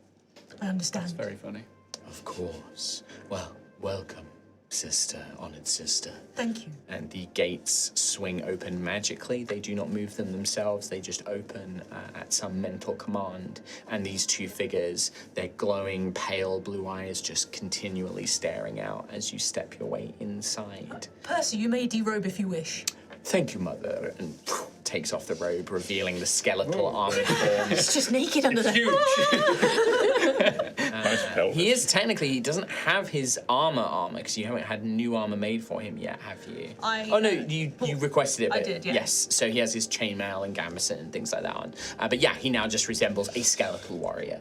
As you step inside. Do we need to act like certain greetings or just act like you? There's flesh of the mortal, blood for the eternal. It's the usual. Yeah. Just don't break anything. Okay. Hit anyone, fight anything. You'll be fine. Okay, great. Just be polite. Don't throw chairs out of windows. Don't throw chairs out of windows. Got it. You begin be like making me. your way up. A short set of stairs lead to the grand. Once a grand merchant's estate. The doors. It's all been completely redecorated. Everything has the symbols of the different houses of the ecclesiarchy. The symbols of the Grey Father. You see that above the door there are 5 symbols, one for each of the houses.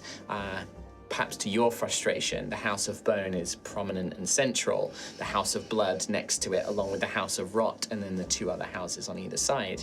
But you step through the threshold. You enter almost like, a grand noble's house. There is a huge sort of large marble stone foyer with a curved grand staircase leading up to a second floor, long hallways leading into different wings, but everything is Ossean themed. There is dark red, blood red drapes. It is very beautifully gilded, but there is also a chandelier made of bones. The lights are spooky, glowing, slightly greenish things. Lanterns on the walls that have been made from some foul alchemical mixture.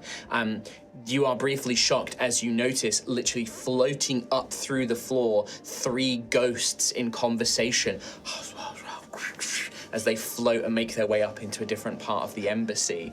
As you begin making your way, as you sort of go in to sort of lead, there is a spectral apparition that appears, a very pretty woman dressed in sort of like a maid sort of uniform, like, honored guests, welcome to the House of Osseus, our embassy. Can I help you with anything?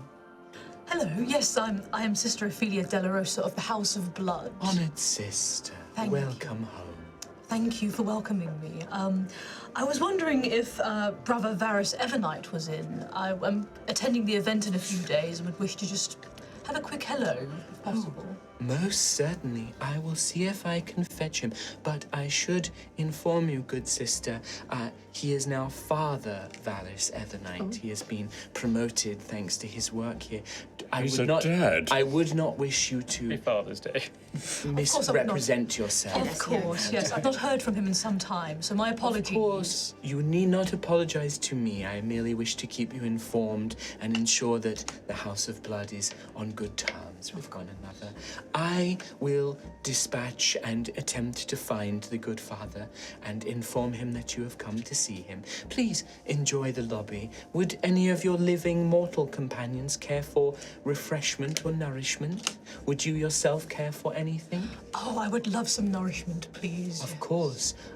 Blood from home? Do you have a preference? Any particular species or age? Oh, have you got any of the older stuff? Oh yes, we have some century-old vintages. Yes, please. I'm afraid we don't carry anything older than that here. Obviously that stays at home, but I believe that there are some. We have some unopened century vintage. It's been a while. Yes, I would love some. Thank you. Yes, and what of you, mortals? I think just water. The liquid sustenance, yes. I'm okay, thank you. I'm fine. And of you? And this is like see-through. It reminds you of Tyria, but less horrifying.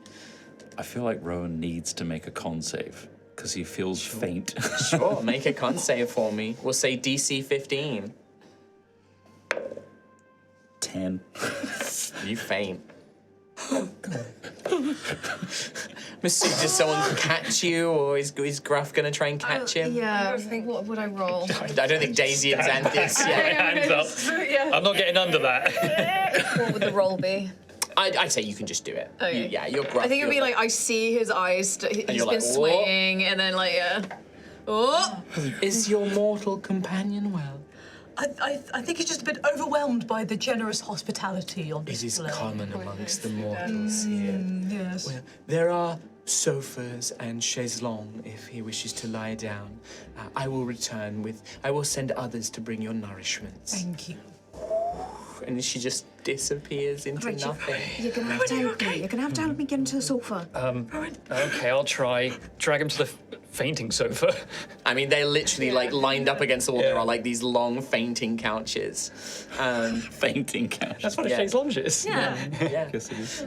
You will sort of, you get Rowan to the thing. It doesn't take long before a sort of hunched zombie creature in a sort of half butler's tailcoat. Nourishment for the guests. On it is this most beautiful, elegant red crystal bottle full of your blood with a lovely glass. There is also just a single, very pretty, like glass of water. Oh, lovely. Thank you. Water for the master. He stinks, by the way. House of Rot. Thank you so much. You are welcome. I'm going to put that on the table. Sister. Thank you. The House of Blood bless you. Just sort of hobbles along. There's no place like Tyria's Rest. There's no place like Tyria's Rest. And with the bouquet. that, I think that's where we're going to take our 5-minute break. It's 5-minute break time. So we will see you guys back in 5 minutes. We'll see you for part 2. That's exactly how I imagined it to go. Yeah. So See you in a bit. Bye. Bye. Bye. Welcome back to part 2 of Altheya, the Dragon Empire. We've had the very first training session of the Ascension Alleycats as Gruff, for his nightly test, has met his new team that he must now coach. He's attempted to get an understanding and a better grasp of what he is up against. Following that, our heroes have travelled into the Ossean Embassy in the central district of Kelscarris for Sister Ophelia de la Rosa to meet with the now father Varis Evernight. As you have entered, poor Rowan has been a little overwhelmed and has fainted at the sight of so many undead creatures, seemingly just going about their normal business. As you step into the embassy, fresh refreshments have just been delivered by one of the servants of the House of Rot, a grotesque zombified creature. Its flesh sort of half hanging on, it's whatever it was once in life is very hard to tell now, as it kind of limps and skulks away, leaving a putrid sort of scent behind it. You have a brief little moment to chat amongst yourselves before perhaps Varis returns. So... Oh, it's very impressive.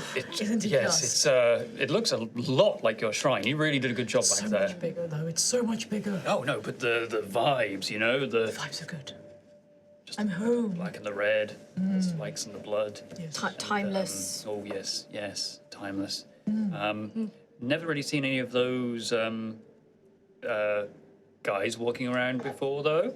So that's that's the House of Rot? House of Rot, yes. Oh, right. Oh. They're fresh smelling.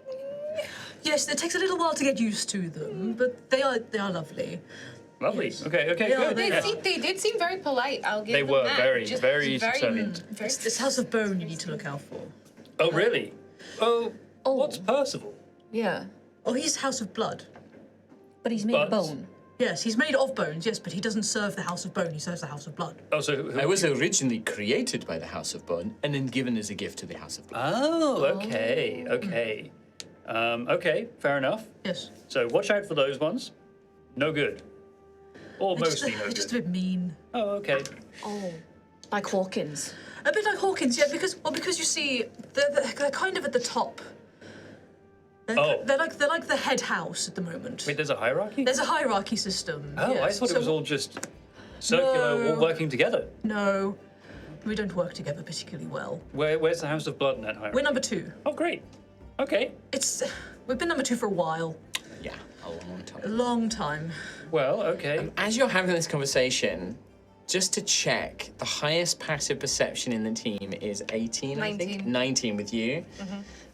Even you, Daisy, you don't notice this until the last minute as you hear a voice coming from like behind you guys as you're all talking, as you sort of hear a kind of voice like, yes, House of Bone, too powerful, yes.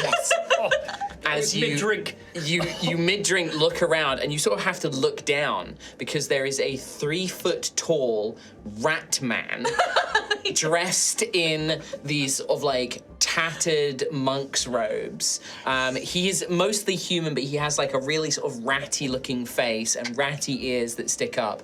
He has one eye which is definitely bigger than the other one, and you can see that his hands are like stained green to the fingertips. He has like long claws. He has like a ratty tail that's kind of swiping around. And behind him are 2 ghouls. They don't smell. They actually smell of almost nothing, but they are just silently like crouched behind him, as this little figure is just like, yes, honored sister speaks very well, yes. Oh, By the Grandfather, yes, hello. I'm going to stand behind Gruff. You immediately stand back. Ophelia, you actually know who this is because this is one of the other ambassadors that you know was sent to the embassy. Yes. But before you, like, he introduces himself. Yes, Like, he's not sort of expecting you to introduce him. Mortals in the embassy, welcome. Yes, yes. I am greetings. I am Plague Bearer Proximus, ambassador of the House of Rot, keeper of the cauldron. Plague bearer. Proximus. Proximus? Yes, yes. Keeper of the cauldron. Proximus. Oh, pleasure to meet you once again. Honored Sister Ophelia of House of Blood, yes, yes. How has Kelscarris been treating you? Kelscarris is an interesting place. I am particularly fond of the Urdaskirians' alchemy. Yes, we've encountered a few of those. They are yes. very good, we like, yes, and many good herbs in their lands. They have good herbs. Yes, they make interesting ingredients. Yes, yes. Wonderful. Death, death. Okay. Poisonous, yeah, it's very nice. Hey, death, poisonous. Yes. Okay, well, you do you. And what mortals? What brings you to the House of Death? I pointed at Ophelia. Oh, yes, we're here to attend the event that's happening. Are these your servants? These are my companions. They're my friends. Are they loyal to the Grey Father? They're loyal to me. Ah, yes, yes. Yes, useful tools these mortals can be, yes, yes. There's Percival as well. Percival's loyal. Yes, Percy is here. Ah, you have given your servant a name. How curious. Well, he's always been Percival. I refer to mine as Ghoul 1 and Ghoul 2. See, that's good for I have many ghouls. Yes, see. exactly. Hard, So you would lose be track. difficult to give them all names, yes, yes. Which one's which? It doesn't matter. Oh, okay, fine. If I have two of them, one is 1 and one is 2. Got it, okay. 2. And you see one of the ghouls steps forward. That one. Right, fantastic. Yes, yes. Okay. Interesting. Where are you from, giant man? Rowan is pretending to sleep, but he's shaking. He is in torpor. I have smelling salts that will awaken him. I think he's okay. I think he's just overcome by the hospitality. It's been Are a you very okay, long Rowan? day. Rowan. Can you give me a performance roll? I want to know how good at pretending to be dead you are, or asleep you are. 21. 21. Interesting. A deep slumber. May I partake of some of his blood to see what I can concoct with it? Probably best to ask him It while he's speaks in when he is sleeping. Yes, yes. interesting noise. It's probably best to ask him when he's awake, I think. Ah, yes. This strange idea of consent. What have you? Wow. Star, a fellow beastkin. All right, that's me. Yes. Hello. My name Where are is. you from? My name is Gruff, and I'm from a little village called Tremoro. Where is that in this empire of dragons? Do you know of Ice Heart? Very cold. Up north. North. Now we are getting somewhere. And you say it is quite cold. Very cold. Any interesting plants or substances? Oh, we have Poisons? ice. Diseases? Any diseases? Cold does breed. Cold often kills many diseases, but also in sight it can incubate many others. Yes, I agree. yes. I agree with you completely there. Yes, yes. May I have some of your blood to examine? Not right now. Curses. Need it all. Foul spirits of the They grave. hold on to their blood. Ah, ridiculous. It just comes back. Ah, now there is one who has... you are peculiar. Am I? Wait, how? No, I'm not. Your blood is strange. Your blood is metallic. There is a strange scent about you. Gold Dragonborn, probably. No, have smelt many of the gold dragonborns before. Well, I'd like to keep my blood inside He starts me. sniffing near your arm. I would. Okay. Well, it's been nice to meet you. I put my other hand forward to shake. Oh, you offer to shake his hand? Yeah. He reaches out and you see that his arm is like covered in like warts and lesions and boils. His fingernails are like blackened. He grabs your hand and shakes it vigorously. Most polite. Always nice to meet a polite mortal. Yes, the House of Rot blesses you, my child. It was nice to meet you, Xanthius. Okay. Can I get a concept from you, please? Coughing on my hand. You got He coughs in your face and he shook your hand. Oh, no. I got a con save. Yes. 14 plus 8. Oh, yeah. So, yeah, 22. You definitely are like, when he coughs, you can almost feel that there's something in the air, and your body's just like, nope. Same with the hand. You're immediately like, I think like, because you can like produce flame, right? Yeah. You just like maybe like immediately conjure light flames to just burn off whatever residue is there, because like it was not good. Well, it's lovely to meet you, Proximus. Plague. Keeper of the cauldron. Proximus, keeper of the cauldron, correct. Hello. Greetings, small one. Hello, What is your name? Daisy. Ah, Daisy. A weed amongst these plants, yes? Is it a weed? Yeah, I suppose. It's a flower. What happens when you ingest it? I haven't tried. You have not? No. Ghoul 1, fetch me my book. It pulls from like a satchel. Write down daisies to be investigated. It may be poisonous. Maybe. Maybe. And where I are don't you think. from, Daisy? Cauldra. Nearby. Nearby cauldron. Red? Fire. Red. Fire? Dragon. Fire, yes. Yes. Well, a pleasure. And you. Good luck with your business. Are you here for Varis's event? Yes, I'll be attending. I will, yes, of course. Yeah, it is always a problem to be dragged from my laboratory and research, but Varis has made it very compelling. Yes. I intend to auction off some of my finer diseases. Oh, I look forward to seeing those. What are you wearing, by the way? Are you going for like a more casual thing, or are you going to go He more? looks down at his like tattered monk's robes. Just get What an do you idea mean? of I will be wearing clothes, Sister Ophelia. yes, but just to get an idea of the vibe. You know, like, is it going to be super formal? Oh, you Is it gonna be speak more of matters of which Proximus cares little. social? Yeah, so the social aspect of it. Speak with Varis. I will. A Thank matter you. of I do not consider myself with. I will be wearing a cologne most interesting.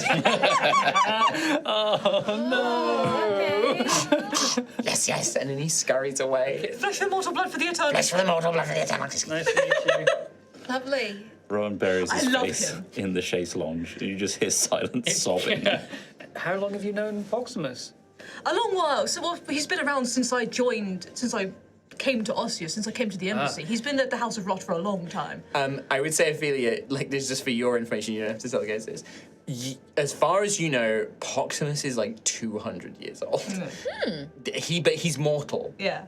There's some weird like potion or something that he makes that like keeps him going. He is old as fuck. He's technically not dead. Oh, wait, so mortal? Like us? then? Yes. Really? He Because just- he addressed us as mortals. He did, yes. Also, there's something in my drink now, and I think he might have spat it. or well, It's like bubbling green at this point. Well, I would put it's that up to down. you whether you take it or not. He blessed you, which is, and he shared his germs with you. Germs and That's a well, blessing. it's very precious to them. So for them to share it with you is quite an honour. What an A honor. precious disease of the House of Rot Exactly. is a great gift. I don't think I want to have to carry a sick Xanthias around. Yes, if I was to accept this gift with an open Would he mouth, get sick? what would happen to me? I'm not 100% sure. I've never really done it myself. Okay. I've not received a blessing myself. What an honor. Exactly. So it's up to you. You can ingest it if you wish. No. We are in the right place to deal with it. No. Okay, up No. to you. Can I Okay, roll a I can't force medicine you. check to just see like the vibe? For the water? Yeah. Yeah. Okay. 21. 21. I won't give you all the information because it's quite a high DC, but I'll give you some. Just being close to Proximus, and that cough and like everything else, it was enough that like any micro sort of like contaminants that were in that water have been enhanced, and now it has basically turned into a mild poison. Yeah. Like it would be like eating bad food, basically, to drink that water. It'd be like it's like putrid water now. Oh, that's poison now. Yeah, no, I wasn't going to. Mainly because it looks like snot. Yeah, it's kind of green. It's difficult though. Do you want to, Drink snob? insult? No. But he's gone now. So I you think we won't can know. hard line that one. Not going to happen. Okay. Insult or otherwise. Sorry, I want to No, follow. it's entirely up to you. I was saying it's the blessing. You may choose whether you wish to accept that blessing or not. It's not. Oh, that's good. Very good. Very good. Happy Father's Day. So, if Father Varis offers us a blood, are we expected to partake? Again, it's not forced upon you. So Okay. you may to partake if you wish, Okay. but it's not unless you're undead. Which they understand that you are not undead, so they understand that you would not wish to partake. Okay. For the most part. Just a waste of blood. Some people really. would. Some people might out of just curiosity. Yeah, I mean, I'm closer to that than this. I mean, So- like, Teresa would Yeah. absolutely drink blood because it's part of her religion now, Yeah. right? So, Are there any other ambassadors you know that might be around or will be attending this party? I was honest. think Yeah. what you wouldn't know the House of Bone because that changed recently, and you don't know who that ambassador is. And also, the House of Shadows don't tend to tell anybody who their ambassadors are. Okay. But there is another one that you would know, along with Varis, which is, and I will spell this after I've said it, Majharashi Sakat, which is Majharashi. Majharashi, and then Sakat is SA'Akat. Sakat. And they are the rune singer ambassador for the House of Shrouds. So Shrouds and Shadows are different houses. Yes. Shrouds is mummies and like magical right. undead, Yeah. and then Shadows is spectral undead. Yeah, those are the ones I keep mixing up. It does not take long after you sort of having this brief conversation. The ghostly maid returns. Honored sister and guests. Father Varis is very delighted that you have come to visit and has offered he would like to meet you in the parlor if you would wish to meet there. He is currently meeting with some others, but said to bring you along immediately. Wonderful. Okay, thank you very much. Of course, would you please follow me? She just sort of floats to the What side. should I do with... Just leave it down. Just put it down. Okay. Down. There's a side table there. Just leave it Okay. there. All right. Yep. Let's go. You probably would see, like, as you put it down, a few rats scurry over, climb up and start slurping. But yeah, you all begin to follow this ghostly maid. She leads you down a long corridor, which has been beautifully decorated with there are statuettes, like busts of some of the current ambassadors, but also figures of prominence within Osseus. And there are also grand portraits. The most grand of which, as you are passing in the middle of this long sort of gallery hallway, is an enormous portrait of the Grave Father, sat, muscular, pale white body, decorated in black armor with just a skeletal face, a huge giant morning star sort of clasped in one hand, leaning on a throne of bones, behind of which, and you can see just armies of skeletal figures and different undead, vampiric creatures flying over a sort of almost, not a moon, but like a kind of moonlit sky behind this grand sort of portrait. Just nod her head as she walks past. Yeah. Is that the first time we've seen an image of... I think so as well. The first sort of representation of him. A very powerful and imposing figure. I don't You sleep. do a little slip. My initial reaction was to nudge someone and say, get over to this guy, but that's going to get us killed. There are other portraits and tapestries as well, some of them showing places in Osseus, others depicting, and you don't really recognize any of them, but figures of the various houses throughout the ages, different pontiffs and abbots and all sorts, but your knowledge is only so limited. And eventually you are brought to a grand doorway. Everything here is human mortal size as well. This is not, you're so used to the Dominus where everything is like 9-10 feet tall for the dragon humanoid forms to walk through, but everything here is no tall. So Rowan, you're really having to like stoop and sort of like bend down. But as you step through, you enter into an elegant parlor. There are stuffed armchairs, tables set out for dragon chess and dice games. There's a great wall, like library of books. You see that there are dining tables, little carts with drinks. There is actually a little bar with a skeletal bartender sort of, attending to the little bar, and you can see that there are groups of Ossean citizens. Not all of them undead, some of them just humans or half-elves or dwarves, a couple of halflings as well. It looks like so the species and ancestries of Ilmer are replicated in the lands of Osseus as well. And they're sort of sat together like in little light conversation. You definitely draw a bit of an eye as you enter with a group of non-Osseans, and as you step through. But also, some of the people here are intelligent undead. You see at least another wight, like the creatures that you saw outside. You see at least one ghost that's just sat down, sort of like perhaps playing dragon chess, a poltergeist who's moving the pieces very softly, playing against a necromancer of some sort. But as you enter, you see that there is a sort of private room at the back, and the maid sort of leads you through. And this is kind of like a proper sitting room with like a roaring fire. There is a long table laid out with very clearly glasses of blood and things like that. And sat sort of facing each other and in a conversation are two prominent figures. One you easily recognize as Father Varis Evernight. He looks like a blood elf from WoW. Like he's got the kind of like long blonde white hair. He has like pointed long ears as well, very trimmed and waxed eyebrows. He has the same gauntness as Ophelia, and is very, very pale as well. Bright red lips, like paint, where his lower lip is painted red and his top lip is left unpainted. He's wearing long, bright red, sort of like not like dark red, but crimson robes, gilded with golds and silvers and black sashes and all sorts of different things. He wears like multiple rings on his hands, and it looks more like a noble than like a holy figure. Very handsome, very, very like, beautifully handsome, that porcelain, a moment in time frozen at the peak of his youth.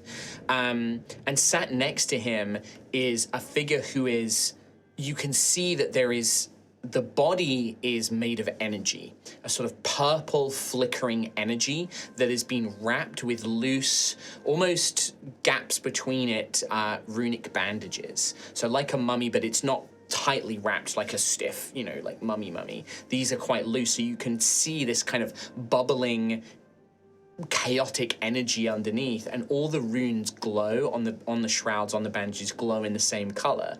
And the face, there is no face, there's just like a half shrouded thing, but as this figure is like clearly speaking, and you get the sense that they are vaguely female, like you can see the hint of a breast, sort of like the hourglass of hips where the bandages are.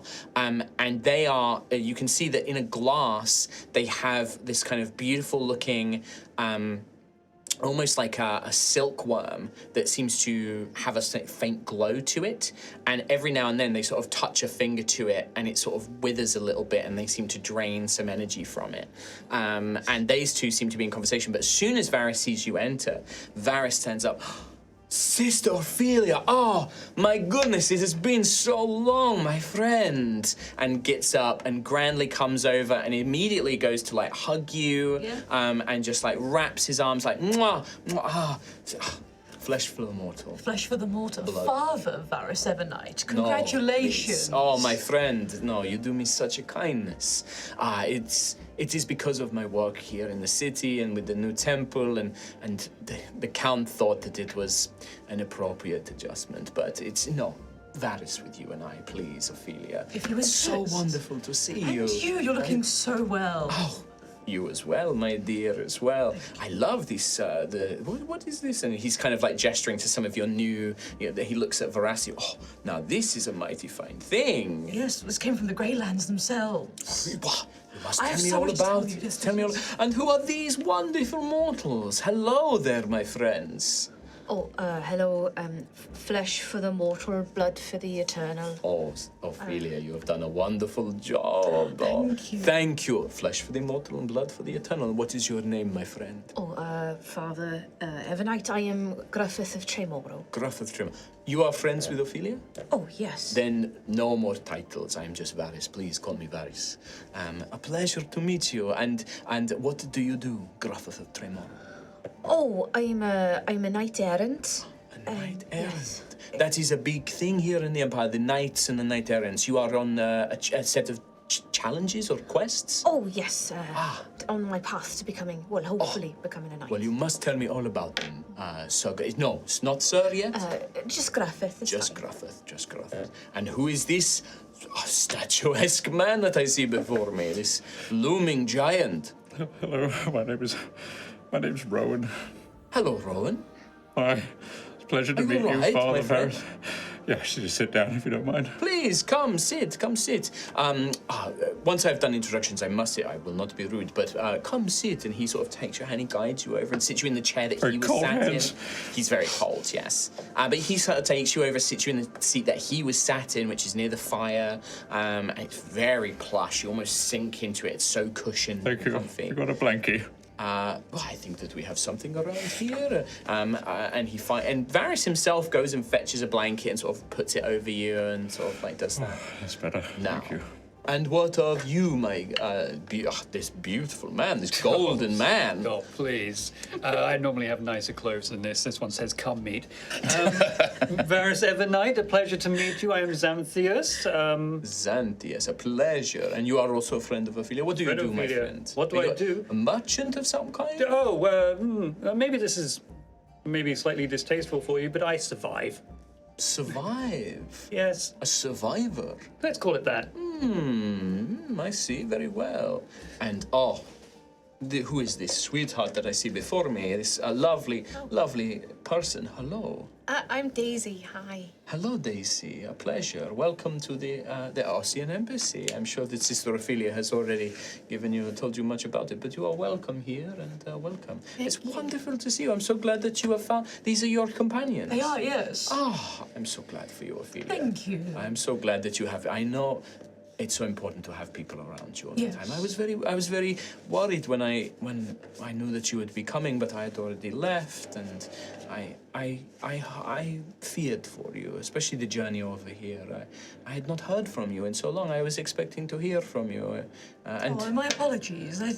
We've been so caught up in everything. And... I understand completely. I have been the same as well. It was only when I think I saw it was this fellow in one of the papers. And I saw you behind them, and I was so surprised. Yes, we've been up to a lot.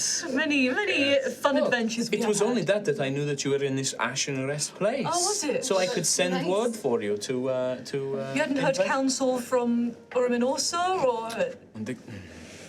Not that I don't wish to get into it too much, but my count and the countess, they've had a bit of a spat, and they are not in good terms at the moment. You know how it is in the House of Blood. It doesn't take much. Lovers quarrel or rivalries. They brew and fight and flicker, and it flows like easy blood, unfortunately. But still, I am being very rude. I must introduce you to one of our fellow ambassadors as well. This is Maharaji Sakat, the rune singer, ambassador for the House of Shrouds. I was just finishing up my conversation with them. No problem. I'm sorry if we were interrupting. No, my friend, my dearest, oldest friend. No, please do not apologize. It is delightful to see you. You see that the Maharaji sort of floats out of her chair to sort of hover a few feet above the ground, and her voice, it sounds like it's in a very distant place. It does not sound like it's coming from in this room. Like an echoey sort of thing. It's very strange. Is Maharaji a title then? Yes, so they seem to all have different titles. So Father Varis, Plague Bearer Proximus, and this is Majharashi. Hello, mortals. It is an honor to have you here in the embassy. A pleasure to meet you. I am Majharashi Sakat, as the good father has told you. I represent one of our 5 houses, the House of Shrouds. An honor to meet you, Maharaji Sakat. Thank you. And this is the one you told me of, our Sister Ophelia, is it? Yes. You are stationed in Caldra? Yes. And you have befriended one of the dragon nobles here? Yes, we are in good standing with Duke Ignarius and his daughter as well. Wonderful. You are performing excellent work for the Great Father. Oh, thank you. Honored. Of course. I will leave you to your conversation, but I trust I will see you at Varis's evening. Yes, I look forward to it. Indeed. I also look forward to it. though such endeavors are unusual for my house, as we do not get to enjoy the food and drink as the House of Blood does. I'm sure that you will enjoy what Varis has to offer. Still, best wishes. Flesh for the mortal, blood for the immortal.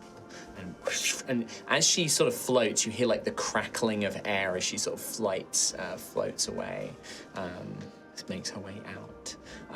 Varys is like, well, come sit, let us have a little catch up. Yes. Have you had some blood, sister? I have wonderful supply. I'm so glad. And just for the record, we do have non-blood for all of you as well. Oh, I've had something recently. Very well. So, what brings you to the embassy? Was it just to say hello? Or? Oh, yes. Well, I mean, we haven't caught up in so long. I wanted to come see you and pop in and just let you know that we'll be present, of course, at the event in a few days. And Excellent. We're very much looking forward to it. Oh, good. Yes, I had asked Nemesia, my assistant, to make sure that she sent word to you and invite you to it. I'm so glad that you are able to make it. I can't wait. Good. Yes, I can't wait. I'm really hoping we have a few good benefactors here in the city, people, some of the wealthier merchants who have kindly donated a lot of money for the temple, but I'm really hoping that this auction will help us raise some good funds. It's a rare opportunity to be able to build a temple to the Gravefather, but I found one of the dragon nobles who seems very, very keen, seems very amenable to the idea. She is very accepting of our cultures and our magic especially. I think that there is perhaps an element of she is hoping that we will perhaps exchange some necromantic secrets in exchange for her assistance. Oh, that's here, is it? Yes, Lady Glomissa. Yes. She is a very lovely black dragon from Odaskir, stationed here in the city. There will be some others in attendance as well. Quite a political figure, Lord Umbraxian, another black dragon, but he's a little bit more vocal and, well, I'm still trying to win him around. Well, I'm glad you've been able to find comfort here in Kelscarris. We've had quite some success in Ashen Rest as well. I've been able to build a shrine quite successfully, yes. Yes. It's going very well. And is Ashen Rest a big town? Is it... It's up and coming. Up and coming. Oh, good. Yes. Well, I must say, I do envy the freedom that you seem to have being out in the countryside. It's this is a lovely city, but it's very stifling. I'm mostly spending my days here in the embassy, or going to parties and meeting with all these nobles and trying to convince them. It gets a little tedious, I must say. Well, you are more than welcome in Ashen Rest next time we are back. If only I could, my dear, but thank you for the offer. I just don't think that I will get a chance to, especially once the temple is built. I will be constantly providing sermons and trying to spread the good word of the Gravefather. My flock has grown considerably, but there's always more room for growth. Always more room, yes. Well, Sister Ophelia has a flock of her own.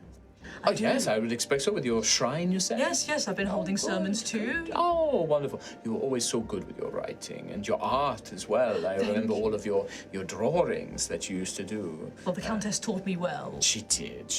I wish that I had had the Countess's art lessons instead of the Count's boring lessons on politics and diplomacy, but... well, they've been doing very well for you. Oh, they have. I must say, I'm very grateful to the Count for what he has done, but yes, I do envy some of the more fun things you and the Countess got to do, especially the sword play. Don't forget how often you used to beat me when we would spar. That was very fun, yes. Yes, I never had a talent for sword play myself. I imagine that you must be quite a competent fighter. Oh, Mr. Gruff? I do what I can. Sister Ophelia is very talented with the blade. Many a battle she's fought with voracity. Yes, I don't doubt it. Voracity, is that the name yes, of the blade? It is, very yes. Interesting. But no, I don't doubt it. But you, as a knight-errant, you must be skilled as well? Oh, I suppose. I do my best, yes. Do you all fight? Are you all... Yes, we do. What sort of things do you do? I will summon a radiant blade. Oh, now that I was not expecting. I would perhaps Be careful. diminish that around here, my dear. Yes, that sort of light is it's something of an anathema to some of the members of the ecclesiarchy. Don't do it around the House of Shadows, especially. Okay. A little tip for you, my dear. But yes, you're more than welcome to stay for a drink and things like that, but we should catch up. I don't know if the companions have anywhere else to be, but... Well, we're looking for somewhere to stay, aren't we? We all sort of tend to mingle together. Oh, well, there's plenty of inns and places to stay in the city. But, I mean, your friends could stay elsewhere. You could stay here if you wanted to, of course. It's best that we sort of do everything together at the minute, so I think while we're in a new city and sort of getting our footing... Yes. Thank you very much for the invitation, Of course. Well, I just want to spend time with you. I want to catch up with you and see... We should absolutely catch up. Yes, of course. And do the rest of you have business in the city? Will you be attending the auction? Well, I guess mostly those guys are having a conversation within the daisy chain. I'm confused. I was expecting like posturing and manipulation and all of this from this guy and from Ophelia as well, but he seems lovely and they seem to be getting on very, very well. I don't know how to act. He seems great. Just act normal. I'm Let's acting act normal, nice. but I'm so confused. Well, I think it's good because I think there's just a little bit of a little rivalry maybe, but they're very polite. They don't look like rivals, look. Yes, because they're being nice and polite. Anyone can give me an insight check, by the way. I mean, we've heard Ophelia's story. We know Well, what Ophelia outside of thinks. it, I mean- But she's never going to go into somewhere and go, 19. 19, I would say, you're watching Varis's body language, Gruff, and he seems very genuine. In fact, like, the look on his face when he first saw Ophelia, it was like somebody seeing an old friend that they've not seen in a long time. It was genuine, and the way that he looks at Ophelia now, it's with a genuine love, like a genuine friendship. He seems so genuinely excited to spend time with her and catch up with her. He almost, I would say with a 19, he's almost a bit put out and sad that she's choosing to stay with you guys instead of staying here in the embassy. But he's not projecting that. He's just of course, yes, stay with your friends. I mean, if you're looking for places to stay, I know a few places in the Night Walk district, where the Erdaskir district. I could recommend you. There's a very fine place to stay that I hear a lot of good things about. Some of the other Ossean travelers like to go there, but also a lot of Erdaskirians stay there as well. Wonderful. It's called the Skull and Skillet. It's a lively little place. I think you'll like it. I think you'll like it quite a lot. And they're used to Ossians being in there. So Percy and everything. You wouldn't need to worry about hiding him in there. Wonderful. That is one thing that I wish, we could let our companions be who they truly are. I know. We're trying. We're really trying. The problem is I think that for the most part, the dragons... these dragons, for the most part, they don't seem to care. No. They don't seem to mind at all. But it's this church of the Scions, they're very opposed to it. They still see the Grey Father as a great threat, and they're worried that if they saw our companions, our friends, our servants walking about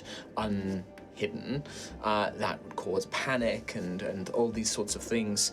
But we are trying. We are desperately working hard towards it. One mind at a time. Yes. Eventually, perhaps not for some time, but in time there will be an opportunity. Yes. My friend, you had a question? Are you feeling better? It's above table. Oh, right, okay. But yeah, after that, you can interact with Varis. Rowan's he's in his blankie and he's in Varys's chair. He's gonna start putting his hands in the seams, in between the cushions, and see if there's just anything there that of Varys's that he's gonna just put in the bag of holding. Sneaky little shit. Roll a d20 for me. 1,000 gold. It's if you roll a 20, there's something. Because I don't think he's the type to really lose stuff. But crumbs? you never know. 14. any 14. crummies? No crumbs, no crumbs. You root around in the sides of the chair, but you don't really find anything. It's not necessarily Varys's chair, it was the chair that he was sitting in when you came in. Rowan will also If you'd rolled a 1, I might have put something from the House of Rot in there. He'll also build the confidence to look off the floor since since the zombie came, and start kind of just taking in the surroundings of like where Varis is right now. Yeah, it is. So I imagine that, like, you know, there are other chairs and things like that, and he's invited you all to sit. He's taken a different chair, but this is a lavish parlor, like little side room to a parlor. You know, when you go in like a really nice pub or a restaurant, they have that little private room, and it's got the lovely curtains, and it's got the fireplace and tables and chairs, and everything's like laid out. It's like a little personal drinks cabinet. It's this beautiful parlor room. It's definitely still Ossean themed and decorated. Like, the curtains are dark blacks and dark reds. Everything is all like pale bone white. The lanterns on the wall are made from skulls. You know, there's definitely these ongoing themes throughout the entire room. But Varis himself conducts himself as a gentleman, as like somebody who's very kind and seems to be very genuine. He dresses ostentatiously, but only in the same way that Ophelia does. Like, it's not over the top. Like, he dresses as a faithful of Osseus, as you know, somebody of a position, but also being a member of the House of Blood, where you're taught that, you know, how you look matters, and like you need to preserve this. You know, you're given this great gift of immortality, and so make the most of it. Yeah. I'm feeling much better, thank you. I'm glad to hear it, my friend. I'm sorry that I hope that it wasn't some of the other members of the ecclesiarchy that frightened you so. No, of course no. It's quite all right for it to affect you. It's terrifying. I don't know how to handle this situation. Well, you just need to remember, my dear friend, you have met Sister Ophelia and Percival, yes? I have met Sister Ophelia. She's my best friend. Well, then the people here are no different. Whether you see, I don't know, a spectral, a former living person of the House of Shadows, they are no different. They have made a choice. They are a person. They have thoughts. They have ambitions and dreams and everything else, in much the same way that Sister Ophelia and I do. The House of Blood is definitely the more presentable of us, and I will admit that things like the House of Rot maybe addles the mind of a few of the people within it. The fumes and the diseases can make them a little quirky, shall we say? And the magic of the House of Shrouds, you know, magic is their great pride and ambition, but some of them are perhaps a little too driven. But for the most part, we are just people. We're just people. Some of us just go beyond living. We go beyond the life as you know it, and choose a different path. Well, there's nothing to be frightened of. Unfortunately, we did have a run-in with a vengeful spirit, let's say, back in Ashen Rest. One that Ophelia sent to the Greylands. Yes, she has moved on. Oh, she's joined the ranks of the House of Shadow? She has. Yes. Wonderful. Well, and forgive me, Xanthius, you said? Yes, I imagine they were non-affiliated with the House of Shadows. Not that. But in a sense, this is something that I speak of. We've heard about these restless, vengeful spirits. Apparently that there are some here in the Dragon Empire who, when they pass on, they wait for this Saint Dethier, I think you call them. They wait for the archer to come and to tether them and to help them be reborn. But some of them do not wish to be reborn. They have business. They have things that they still want to accomplish. They have hatred. That is deeply tragic. But in Osseus, if someone passes on, there is always someone there to welcome them into one of the houses. We do not have such things in Osseus. And this is one of the great benefits, I think, of having the Grey Fathers church here, is we could help with something like this. Imagine in your Ashen Rest if a member of the House of Shadow had been present, perhaps working with Sister Ophelia, who could have spoken with this spirit and helped them. Yes.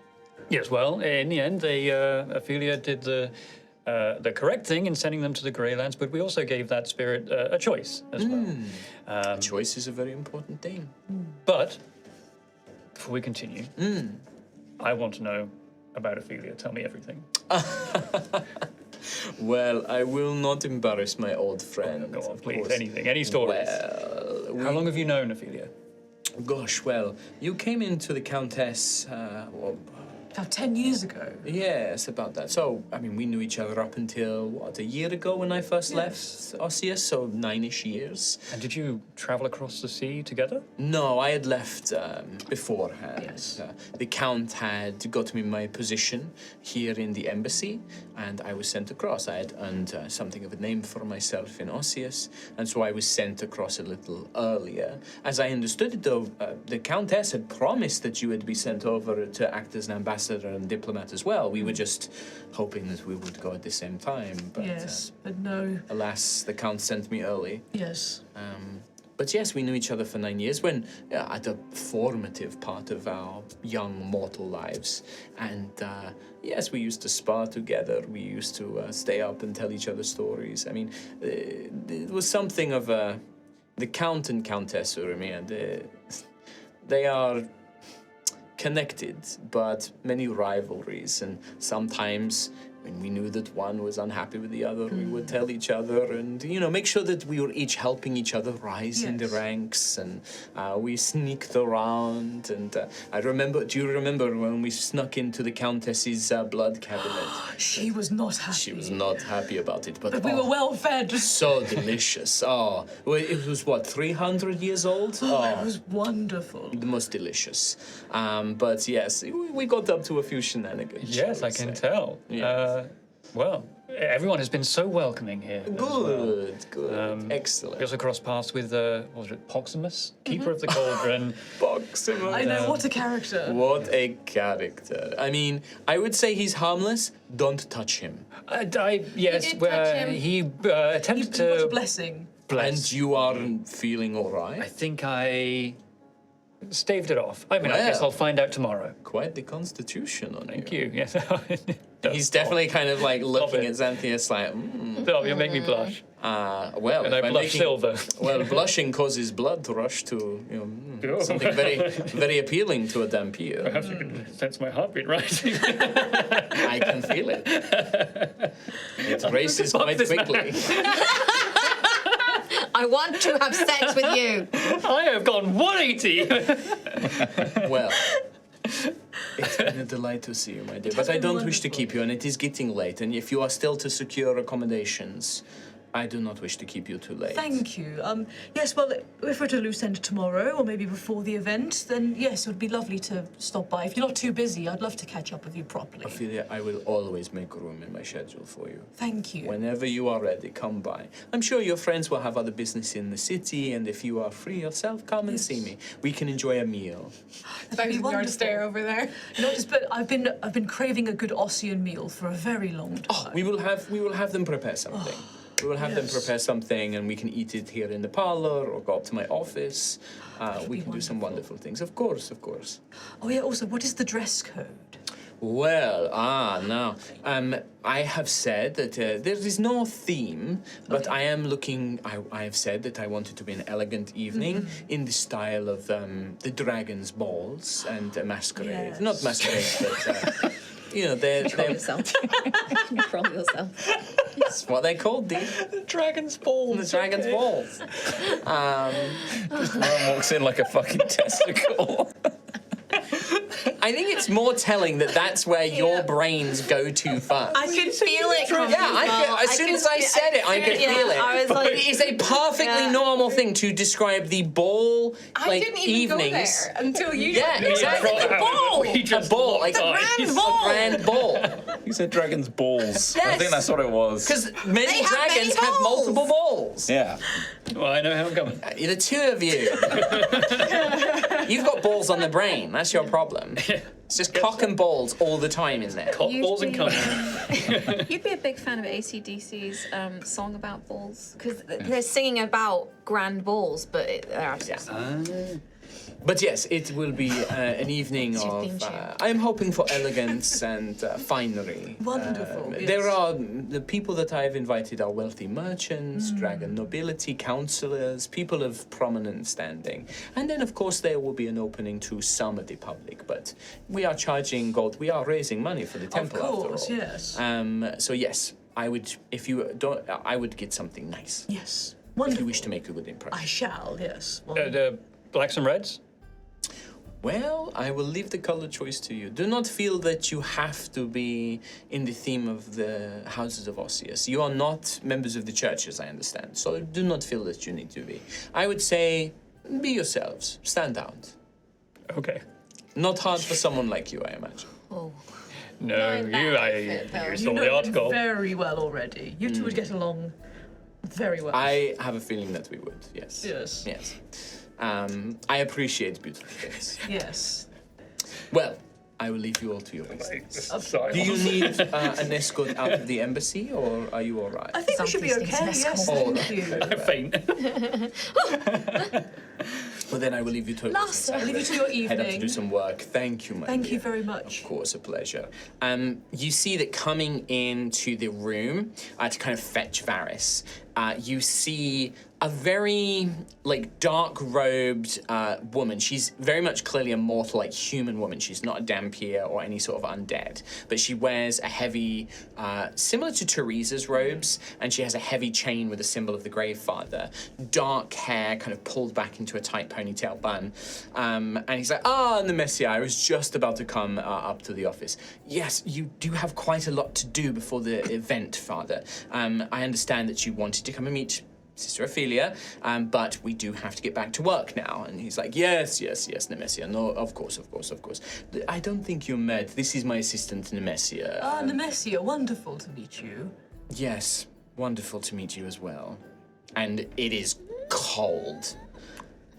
Well, back to work for me then. And he sort of takes her off, and she sort of, and then. Sorry, I might have missed it. Nemesia, are they an Elmeran that's an assistant? Or... No, they are. Osseus has living humans. Okay. So she is an Ossian, but not like a. But she's Elmeran not convert a or yeah. No. She's not a convert. She's an actual Ossian, but she's mortal. And definitely stink eye in Ophelia's direction. But yeah, the Varis leaves, leaving you alone in the parlor. Okay, shopping then, I suppose. Yes.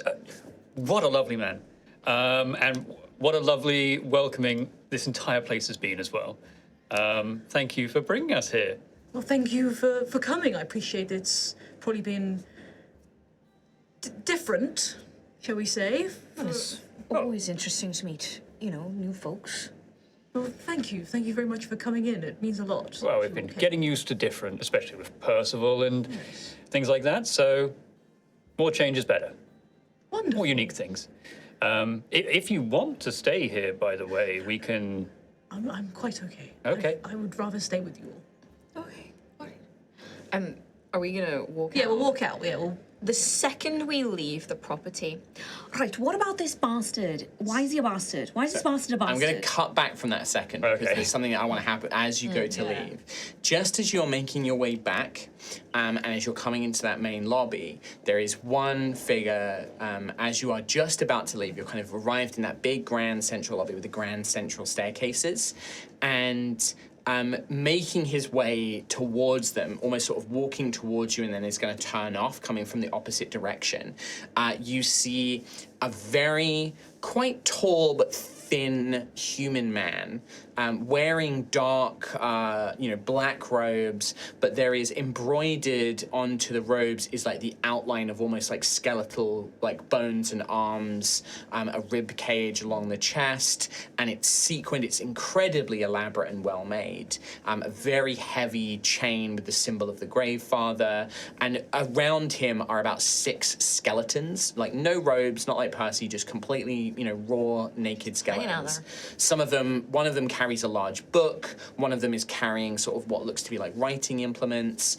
Various others are carrying various implements of the faith, basically. And as he approaches, he sort of takes a note, an interest, and you can see that his face, he's completely clean shaven, tan skin. He's not as pale as everybody else, but he has painted a white skull just over the top half of his face. And he has these very piercing blue eyes. And he just sort of looks in your direction, looks at all of you, just sort of nods. Flesh for the mortal, blood for the eternal. Praise be to the Grave Father, to you guests. And a fellow Ossean, I do not believe we have met. Flesh for the mortal, blood for the eternal, to you too. Yes, I'm Sister Ophelia de la Rosa of the House of Blood. Ah, another one of the House of Blood. You were not sent to the city. No. I see. Well, and you serve the Grave Father loyally? I do, yes, proudly. What works have you accomplished in your efforts? I have assembled a flock of my own. I have raised a temple in his name in Ashen Rest. Ah. I conduct many sermons. You see this like genuine like pride. He's like, You have done fine work, Sister Ophelia. The Grave Father shall truly be proud of you.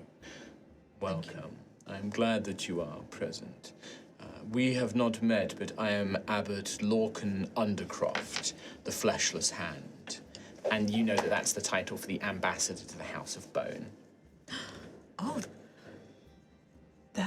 that's a different name.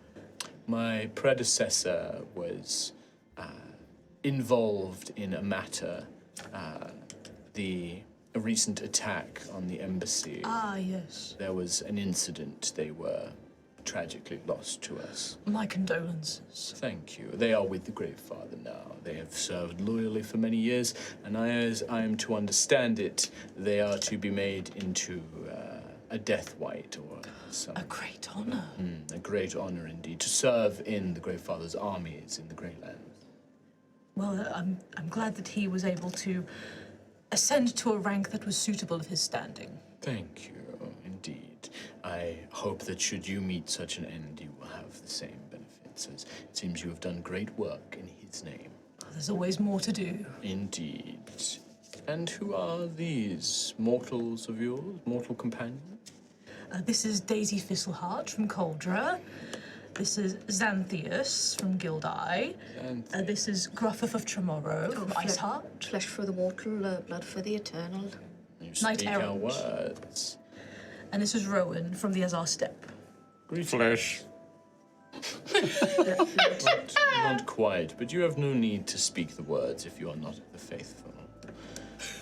I hope that perhaps your companionship with the honored sister shall turn you to our ways, but... Turn? Yeah. Well... Daisy. He sort of is politely greeting all of you, but his eyes definitely sort of linger on Xanthius for a minute. Uh-oh. Still, I will bid you farewell. Read the news. Good luck in your efforts. You are here for Varis's evening. I am, yes. I trust I will see you there as well. I will attempt to make it, but I am kept very busy. I will see if I can stop by. Wonderful to meet you. Flesh for the mortal, blood for the eternal. Praise be to the Grave Father. Praise be. Honored death to you all. May your bones serve a greater purpose. Oh, thank you. We can only hope. He just makes his way off, making his way upstairs. Something's, he knew who you were. What? In the daisy chain. He knew who you were. He was looking at you funny. Oh, everyone looks at me funny. But I think a lot of people saw that newspaper. Good. And then we cut to you guys coming outside. And I'm like, Right, so this bastard, why is he such a bastard? Yes, I was expecting... I was expecting posturing. I was expecting us to have to make a big scene, you know? Father Varis was delightful, Mother. Exactly. He's always delightful. He's very good at it. Is that a bad thing? He seemed very honest and earnest, and it seemed like he really cared for you. Yeah, he seems to think really highly of you and fondly. Do you not feel the same?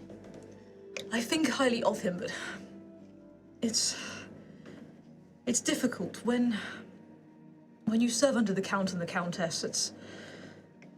They like competition. They like to pit people against each other. They like to see who becomes the stronger one of the two. And, well, Varis just got a head start, that's all. I mean... How long was he here before you got here? About a month. But he was sent here, though, to Kelscarris. He was sent to a bigger place. Yes, so... the central hub of it all. That's quite an head start. Yes, well, you can tell who the higher-ups favour. Well, it's not a fair competition then, is it? I had to work so hard to make the same journey as him. So hard. And he just makes everything look effortless. But I think we almost get like a flashback to a little scene where sort of the camera races across the sea and we see Ophelia much as she is now. This was not long ago. But you go to see Varis, like you go to his chambers. You're like walking your way through the Count and Countess's estate to his chambers, you know, perhaps preparing for your next sparring match or to discuss your upcoming events. And you find the room empty of his things. And a servant simply informs you that he's been sent to the Dragon Empire to serve as ambassador. There's no goodbye, there's no letter left for you. Just an empty room waiting for you. Can I come back to reality? But not to make excuses for you or anything like that, but with your disadvantages, you've still done incredible work. The Ashen Rest 2 months ago would have thrown Percival out, or maybe worse, but you've turned their minds, even with a place with such a strong love of the Church of Scions. You've done good work there. On top of that, we've traveled across a lot of Ilmera already and done amazing things. And he's stuck here.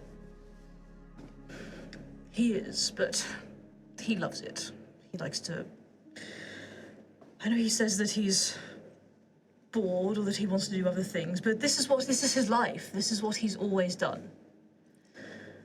He's happy here. He's content. I know that. Well, you've spoken to the Grey Father, though. The Grey Father has gifted relics to you. Yes, but it's never enough. It's never enough. Compared to him, it'll never be enough. I think you've achieved a lot, both within and without the name of the Grey Father. I think that's valuable enough. And that spirit of competition, I don't think has gone down to Varis. Maybe, sure, we've only spoken with him for 5 minutes. He seems genuine to me. And I'm a good judge of character. Sure. Well, he never said goodbye. If he really cared about me, he would have said goodbye. Or left something, a letter, told me where he was going. Is that an opportunity that is afforded to ambassadors of the House of Blood? It doesn't matter. If he cared, he would have left something. He would have said something. You heard the stories. We weren't exactly the most well-behaved. If he cared about me, he would have made every effort to say goodbye. He was capable of doing that. Well, Sister Ophelia, perhaps this is an opportunity to ask him. Honesty sometimes is the best. You know, there might be something that happened, or I don't know. Perhaps now is a time to rekindle our friendship and ask. Maybe. I can try. At least we can catch up. At the very least. He seemed pleased to see you, genuinely. I hope so. I was pleased to see him. I'm just still angry. That's fair. But don't let that get in the way of your relationship now? Okay. I'll give it a try, Gruff. I can always push him down the stairs afterwards. That's also very good, yes, yes. Ruin that face. I mean... And he is very handsome. We're all adults here. Yes. Wow. How many daddies are you up to now? This is like 4, 5 now. Gotta catch No, I think, well, I guess Varis is technically a father Varis, but like I see him on the same level. Father, I've got no, my I mean papa, I've got my daddy. dad. No, I know that's what I mean, but like I feel like Zan and him would be on a similar wavelength. I don't think either one is the top there. Hell yeah. You'd be fighting to see. You'd be fighting for the middle. Rolling around. I'm on top. That's kind of how I see it.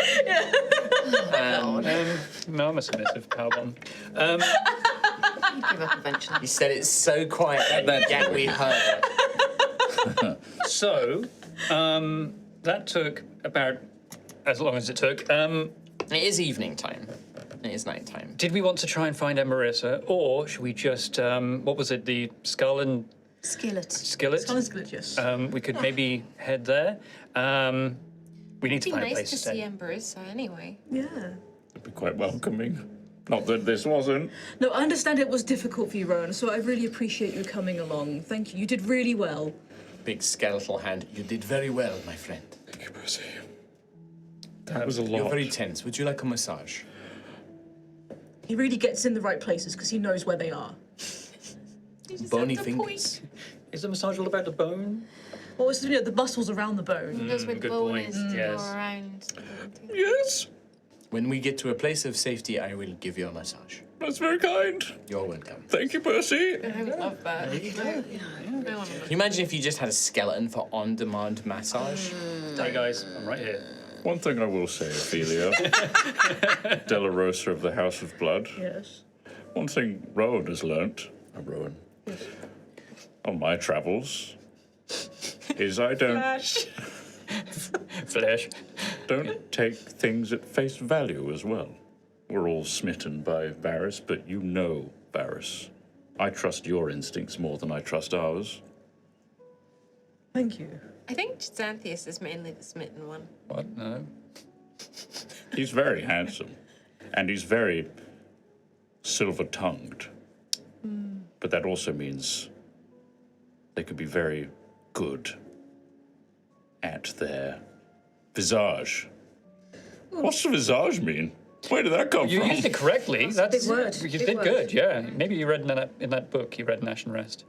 I think you're owed the truth. Thank you. You did shout flesh at Yeah. that guy. The I other panicked. messenger. I panicked. He looked right at me with those blue eyes, and they looked right through me. Shouted flesh. Did we act accordingly? Oh no, you were wonderful. Okay, good. Okay, Thank you good. very much. Cool. Because, yeah, I was concerned for a second there. No, I really appreciate it. I really do. Just you being there meant a lot. Red and black. I do want to wear red and black to this. You would look wonderful in red and black. Yeah, obviously. But I want to, represent, even though we're not members of the House of Blood or Ossian culture, it seems appropriate. So I'd like to do that, if that's okay. Of course it's okay. Yes. Okay, good. You just say Gladly. stand out. Would you like me to paint a skull on your face? No. Very well. Thank you, though. I can do makeup like Sister Ophelia's. Could you imagine?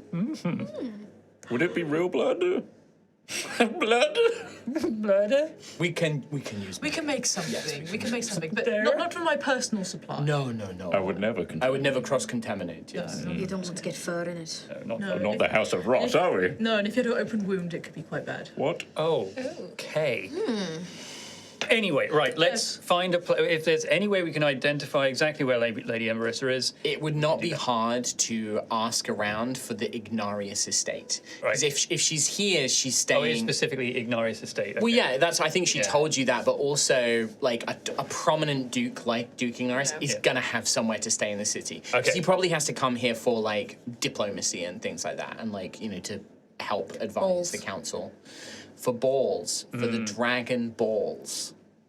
That's not. Z. Shala, head tell her. No.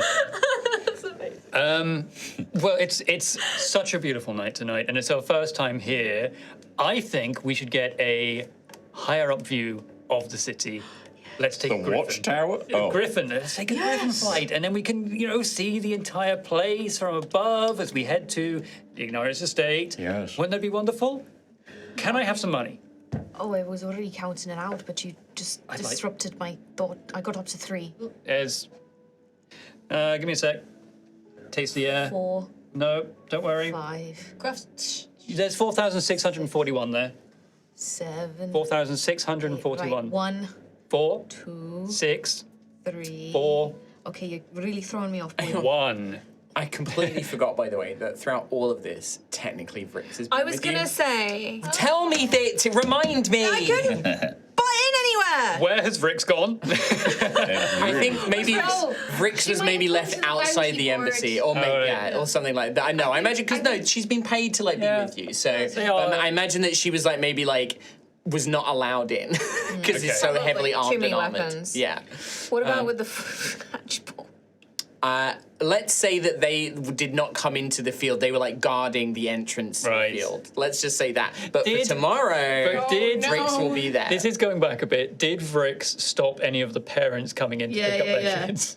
I imagine, okay, we do a flashback Yeah. cut where they're trying to come in and Vrix is just I do not know who you all are. four arms Are you just armed? frisking them. Pat down, you may proceed. Tiny halfling. He just picks up Pippa's parents and shakes them. Upside down. Yeah, you have nothing.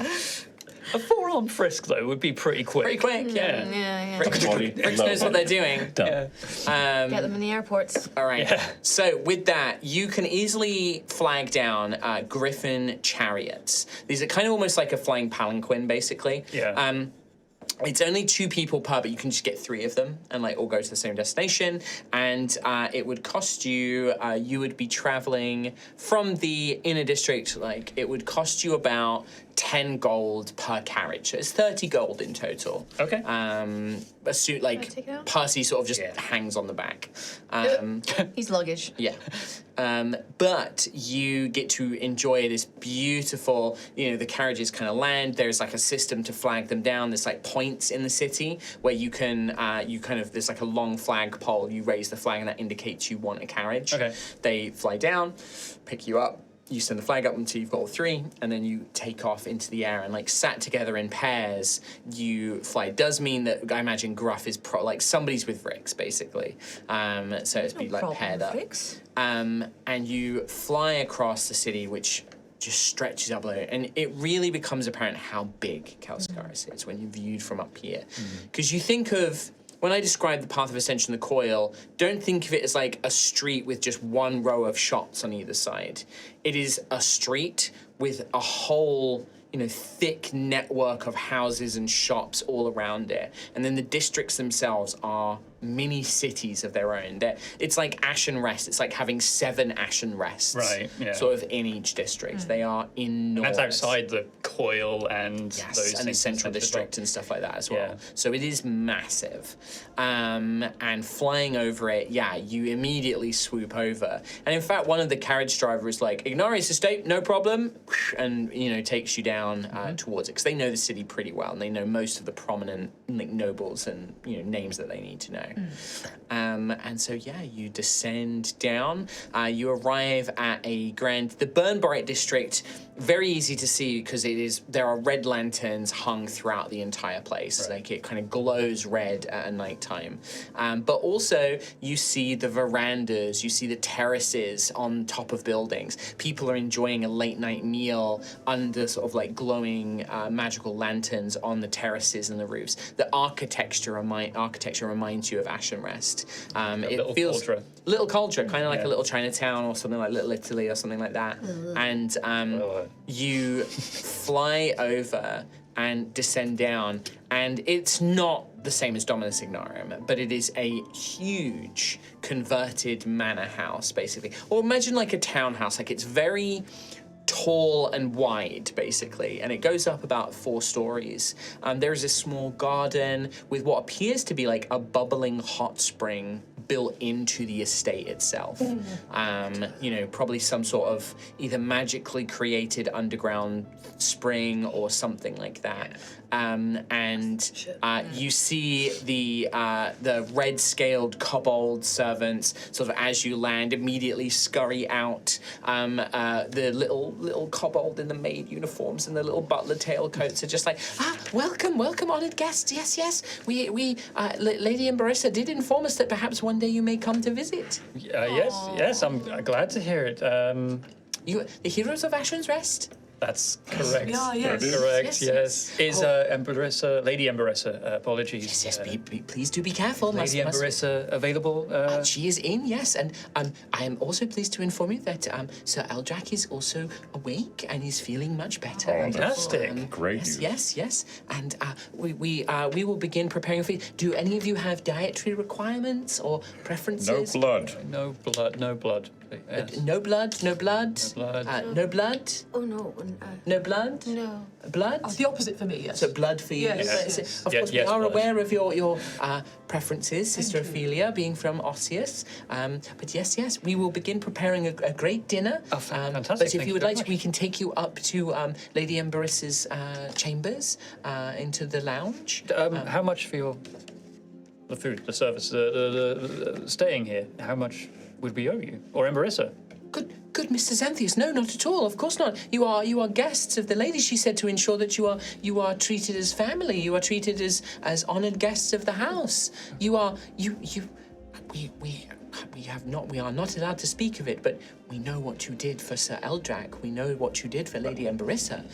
We would never dream of that. No. Well, thank you so much. The Ixal clan is, of course, happy to provide. Ixal clan. Wait, what were the ones in Ashen Rest? I think It's different. Yeah. It's a different clan, yeah. Okay. This is obviously like the estate's family that look after the estate house, basically. These are the servants who live in the city house. You can't have the same ones. They need to stay in Ashen Rest.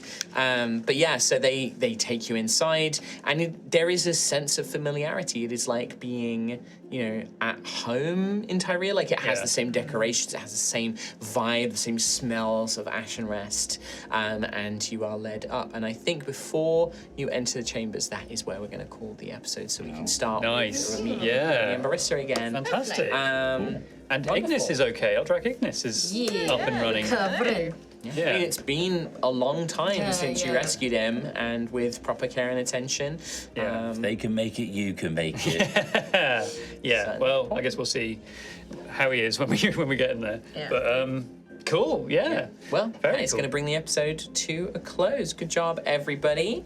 That is going to be it for today's episode. We will see you next time for another episode of High Rollers. Take care, and we'll see you next time. Yeah. Farewell.